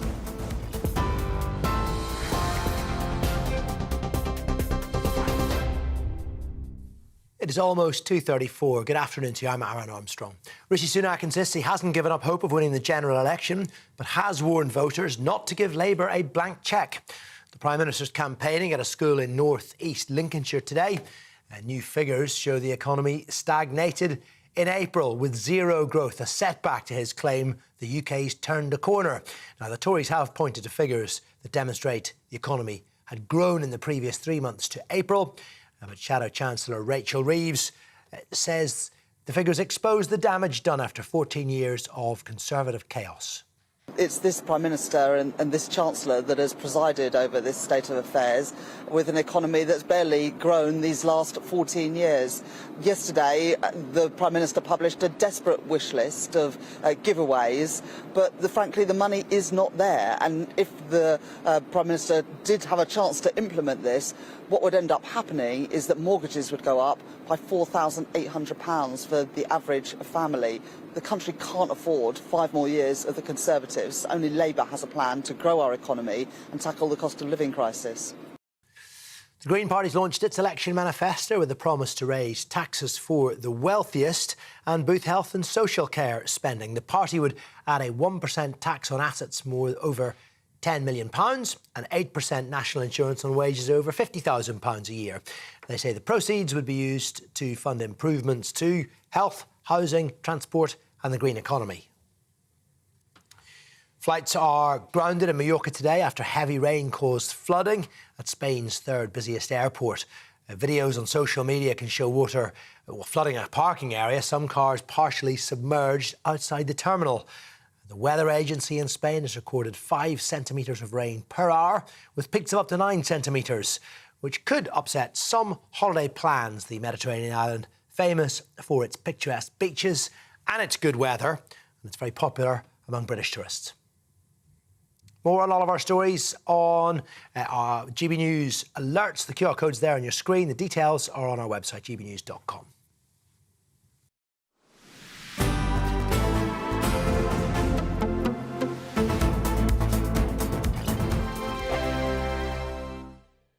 Welcome to your latest weather update from the Met Office here on GB News. For many, it's a good-looking day out there. It's not particularly warm, although with a bit less of a breeze, it does feel a bit warmer at least than yesterday. Less windy because the isobars are opening up, high pressure is moving in, but out in the Atlantic, there is plenty of wet weather. That's for tomorrow.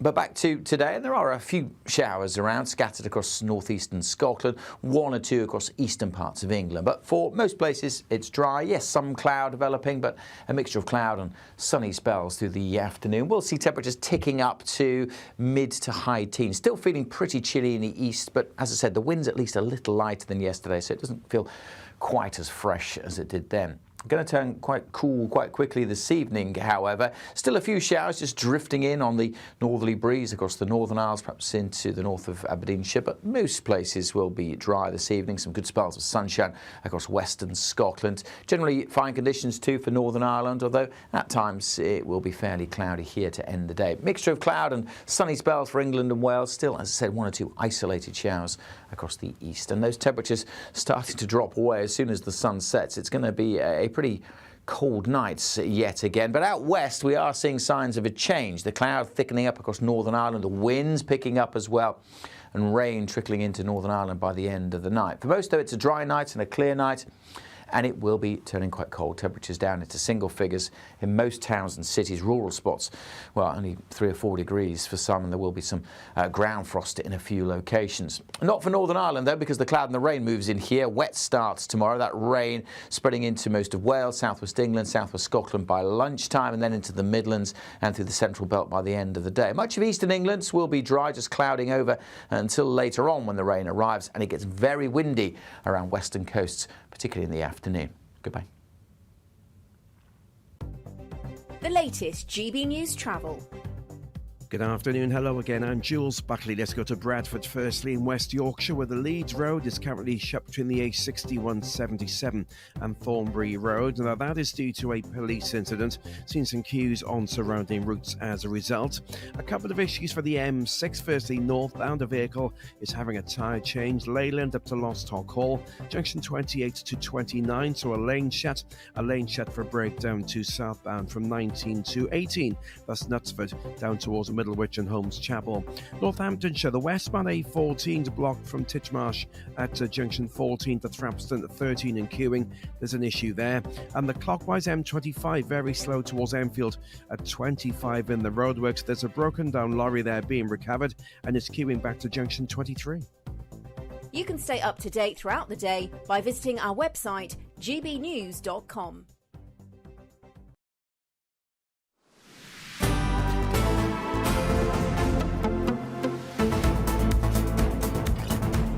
2:39 is the time, and it is none other than Martin Daubney up next at 3 o'clock. He joins us now.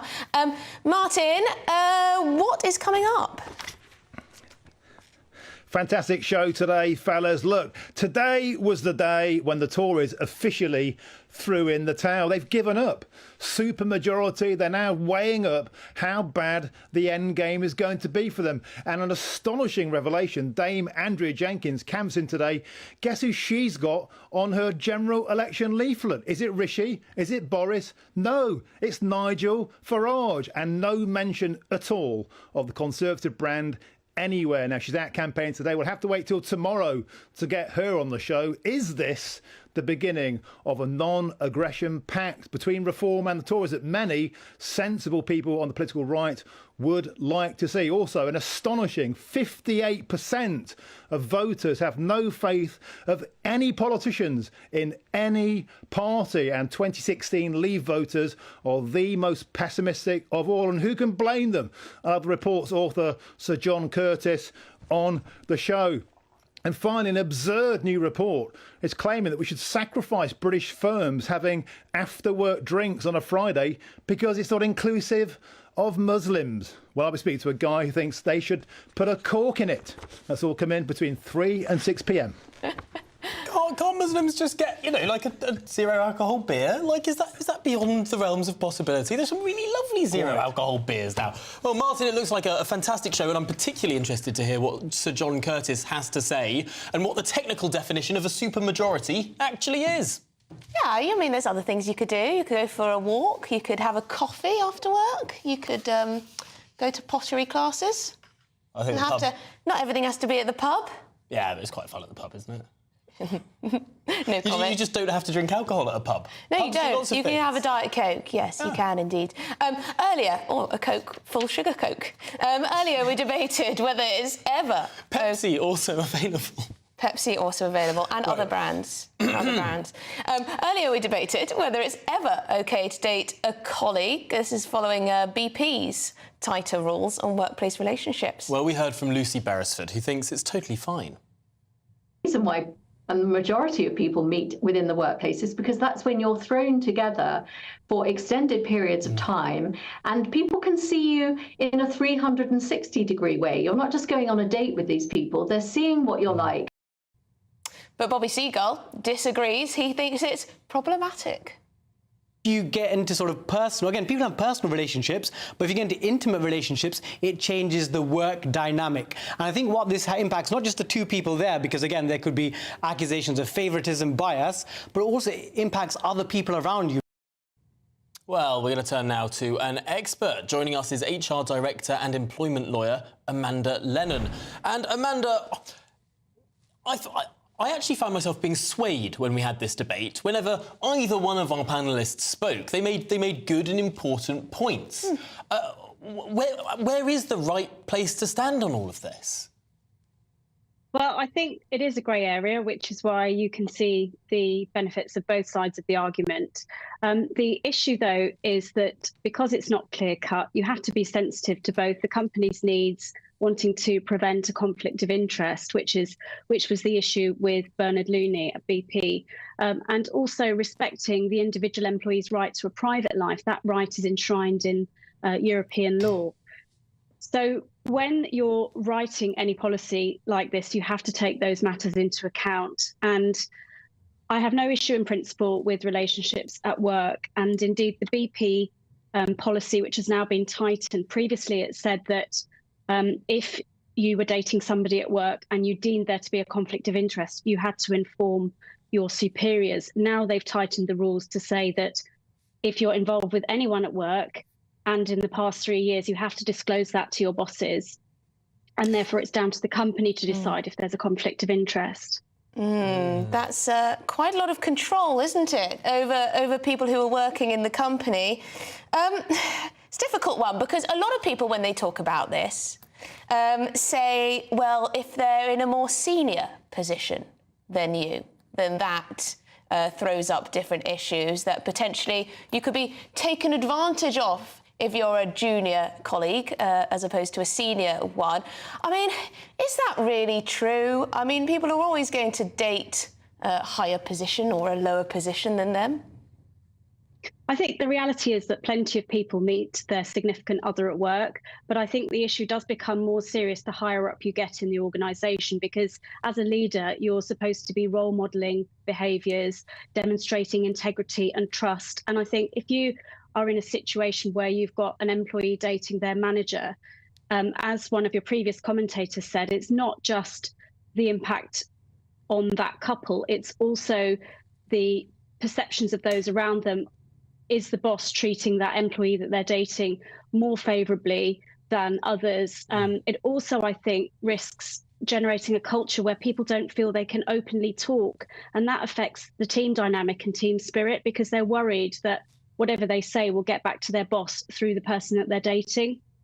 Now, I have to say, I was watching a marvellous film the other day, Bridget Jones' Diary. And I was actually rather taken aback, because I didn't remember quite how flirty Renée Zellweger was with Hugh Grant, sending... And now he was her boss. Bit of office fun. They were sending incredibly flirty messages. And I was thinking, goodness me, I didn't realise... I think social attitudes must have changed even quite a way since the late 90s or early 2000s. But he does end up being a love rat. He does end up being a love rat. But to step out of the weeds of this particular film, it does seem that things that were perhaps considered acceptable 20 years ago are now seen very much in a different light. I think you're right, and that's particularly the case with the advancement of the Me Too movement and various public figures being called to account, such as Harvey Weinstein. But I think as a leader, you take on certain behaviours and in line with the culture and values of your company. I think there's a balance between common sense. There's a lot of common sense here. I think you need to carefully consider whether you are in a position where you could be accused of abusing your position, breaching trust. And the other issue for the company with this sort of dynamic is that it potentially opens the company and that individual up to claims for sexual harassment, discrimination, etc., which then give more legal risk. Yeah. And on the flip side, I know there's an American writer called Richard Hanania who's written about this, about how there are some CEOs who are now less likely to want to be in a room alone with a woman, less likely to want to promote women or be on one-on-one meetings with women in case something is perceived to be wrong. And that can actually harm or just a compliment. Advancement through companies. Just a harmless compliment. Thank you, Amanda. We'll have to leave it there. Amanda Lennon, HR Director and Employment Lawyer. Yes, I do wonder sometimes. There was a lot of... what's the word? Moral panic, wasn't there, around Me Too? Lots of accusations. Of course, a lot of bad things did happen and do happen in workplaces, but perhaps it went all a little bit too far. That's my controversial opinion for the day. Well, coming up, we'll be taking a sneak peek inside pro golfer Rory McIlroy's divorce U-turn. That next. Mark Dolan tonight. Weekends from 9 p.m. England's new patron saint, Gary Lineker, a man holier and more virtuous than Mother Teresa and Gandhi combined, strikes again. Never one to miss the chance of some moral posturing, goal-hanging PR opportunist Lineker has spoken out about tonight's Champions League final. He tweeted the following: "This is the first time I'll be cheering for Real Madrid in a Champions League final." The German side Dortmund have signed a 3-year sponsorship deal with weapons manufacturer Rheinmetall. Now, Gary Lineker is not a stupid person. Following a stellar career on the pitch, it was a storied transition to broadcasting. And let me tell you, he's worth every penny of that £1.3 million a year of licence fee payers' cash to introduce football clips. So how did it escape the attention of this bright man that our democracies and our freedoms are protected and defended by the weapons produced like companies such as Rheinmetall? In fact, we should big up, not cancel, Rheinmetall, who have produced some of the armaments which are now helping Ukraine. Well, I'm very confused because I thought Gary Lineker was very supportive of Ukraine and their battle for survival. But now he wants to take their weapons away. I'm very, very confused.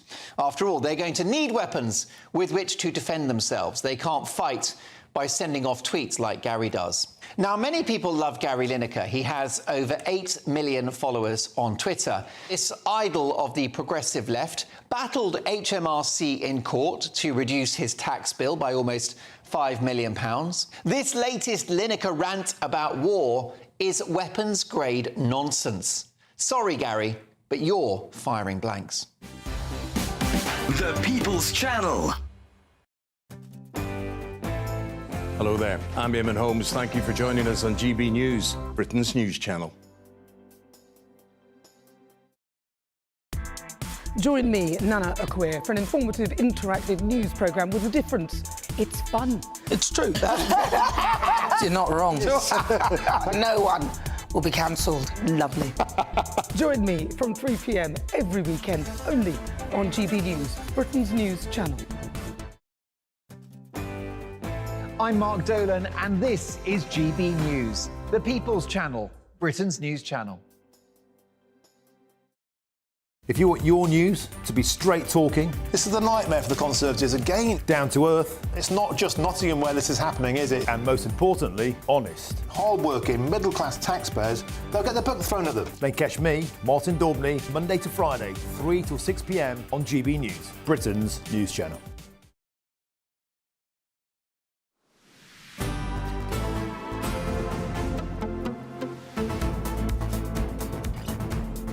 Good afternoon, Britain. It's 10 to 3. Now, pro-golfer Rory McIlroy and his wife Erica Stoll have ended divorce proceedings, and they said they're looking forward to a new beginning as a family. Yes, the couple have been married for 7 years. They have one daughter. Rory filed for divorce last month, but just weeks later called it all off, saying they'd realised their best future was as a family together. Goodness me. Well, we're joined now by Jane Keir, partner in the family and divorce team at Kingsley Napley LLP. Now, goodness me, where do we even start with this? Is this particularly common that people... I mean, we've all heard about cold feet before a wedding day. I haven't quite heard about cold feet before a divorce date.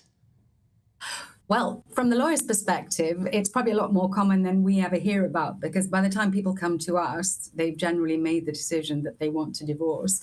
But if this is a reconciliation, it's great news. And a couple can, if they want to, decide to back up any arrangements that they've made. Perhaps there might be some financial terms. They can do it in a formal contract called a postnuptial agreement. Sometimes we call them reconciliation contracts. So, yeah, it's a good news story. Yeah, it does sound like a good news story. How often does someone come to you and say, I've had enough, I'm filing the divorce papers, and then they sleep on it, and the next day they say, oh actually, sorry, yeah, he's not that bad? It happens quite regularly, and I think one of the least known things about divorce lawyers is that our first job is to see what we can do to try and help a couple get back together and put things right. By and large, by the time most people come in, they've made a decision, or perhaps it's a mutual splitting. But sometimes when someone suffered, let's say they found out about an affair or something's gone badly wrong, the knee-jerk reaction can be, right, that's it, I want a divorce, it's all over. And we'll say, well, you know, you've got a lot to consider. Will you really? Don't divorce lawyers have a financial interest here in ensuring a separation? Don't you get the big bucks that way? No, I think that's putting it a little bit a bit glibly, if I might say so. I mean, yes, of course, we make our fees from divorces that proceed and divorces that are contested, but there are so many other services that we call upon, like mediators, arbitrators, conciliators, to try and put things back together. Because if you are a divorce lawyer like that and you just go straight to court, you're not actually going to have much of a practice, because people will get to know that you're like that. So very interesting. So you don't want to look callous as a divorce lawyer. Of course you don't. Thank you so much, Jane. We'll have to leave it there as we're coming to the end of the hour, but really great to get your perspective on that. As I can imagine, you know, in a fit of pique, saying, that's it, I've had enough, and then, oh, hold on, you know. Yeah, maybe not this time. Anyway, that's it for today. Tomorrow is a big day. It is. Of course, the Labour Party are finally unveiling their much-anticipated manifesto. What promises are in it? And crucially, will it all add up? We'll have all of the analysis here on Good Afternoon Britain. And don't worry, we're going to get that fine-tooth comb out to dissect it all so you don't have to. Will there be any surprises? That's the big question. Anything on tax? Yeah, so we're going to be there looking through it all for you here on GB News on Good Afternoon Britain. Don't go anywhere. Join us at midday tomorrow. But up next, of course, it's Martin Daubney. So stick around for that. A brighter outlook with Box Solar, sponsors of weather on GB News.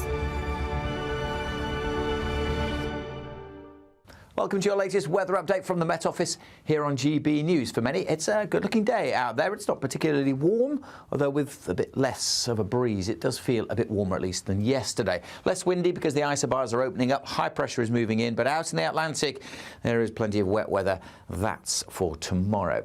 But back to today, and there are a few showers around, scattered across northeastern Scotland, one or two across eastern parts of England. But for most places, it's dry. Yes, some cloud developing, but a mixture of cloud and sunny spells through the afternoon. We'll see temperatures ticking up to mid to high teens. Still feeling pretty chilly in the east, but as I said, the wind's at least a little lighter than yesterday, so it doesn't feel quite as fresh as it did then. Going to turn quite cool quite quickly this evening, however. Still a few showers just drifting in on the northerly breeze across the Northern Isles, perhaps into the north of Aberdeenshire, but most places will be dry this evening. Some good spells of sunshine across western Scotland. Generally fine conditions too for Northern Ireland, although at times it will be fairly cloudy here to end the day. Mixture of cloud and sunny spells for England and Wales. Still, as I said, one or two isolated showers across the east. And those temperatures starting to drop away as soon as the sun sets. It's going to be a pretty cold nights yet again, but out west we are seeing signs of a change. The cloud thickening up across Northern Ireland, the winds picking up as well,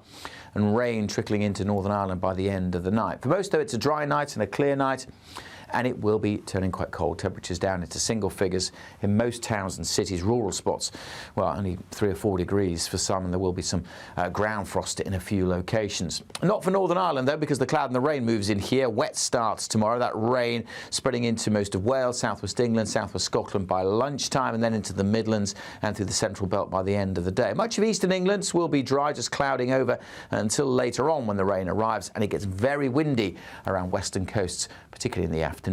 Goodbye. That warm feeling inside from Boxed Boilers, sponsors of weather on GB News.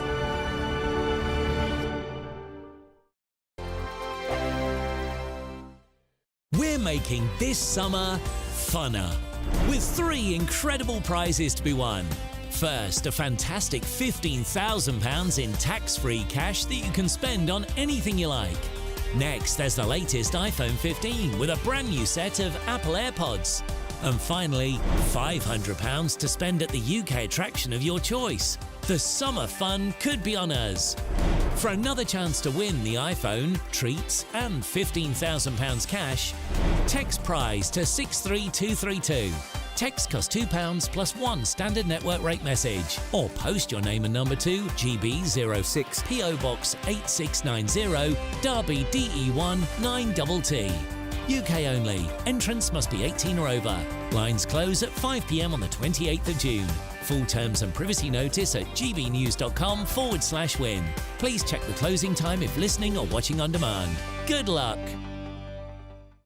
This is GB News, Britain's news channel.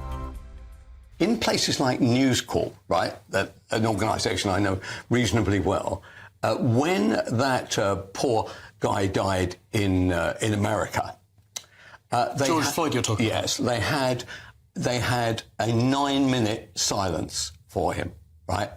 A more absurd and ridiculous idea I'd never come across in my life. How do you feel about 9 minutes for George Floyd? Well, of course, that's the length of time that he was strangled by a police I know why it officer. was, but how do you feel about that? Well, I think a lot of the black staff in particular in News Corp probably appreciated the fact that it was taking a stand. And if you look at businesses... Why do they need to take a stand about what the police do in the United States? Okay, well, what about the guy, what about the jeweller tonight who has died in Richmond in Surrey when two, how shall we put them, hoodlums of colour actually had a chokehold. He went home and he killed himself.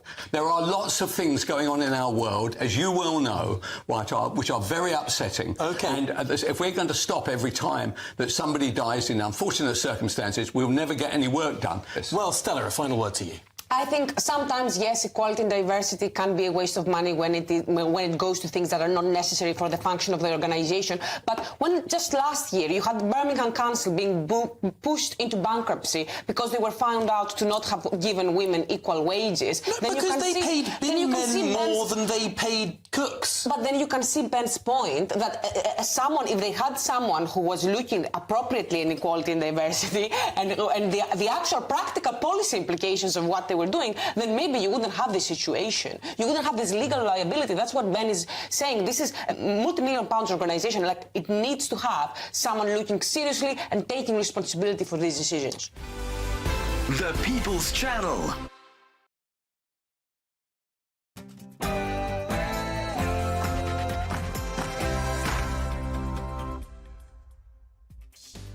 A very good afternoon to you. It's 3 p.m. and welcome to the Martin Daubney Show on GB News. We're broadcasting live from the heart of Westminster, all across the UK. On today's show, today the Tories appear to all but throw in the towel when Grant Shapps warned a Labour supermajority would put the UK in a dangerous place. Is this the most extraordinary act of political surrender in British history? 12-year-olds murdering with machetes, 46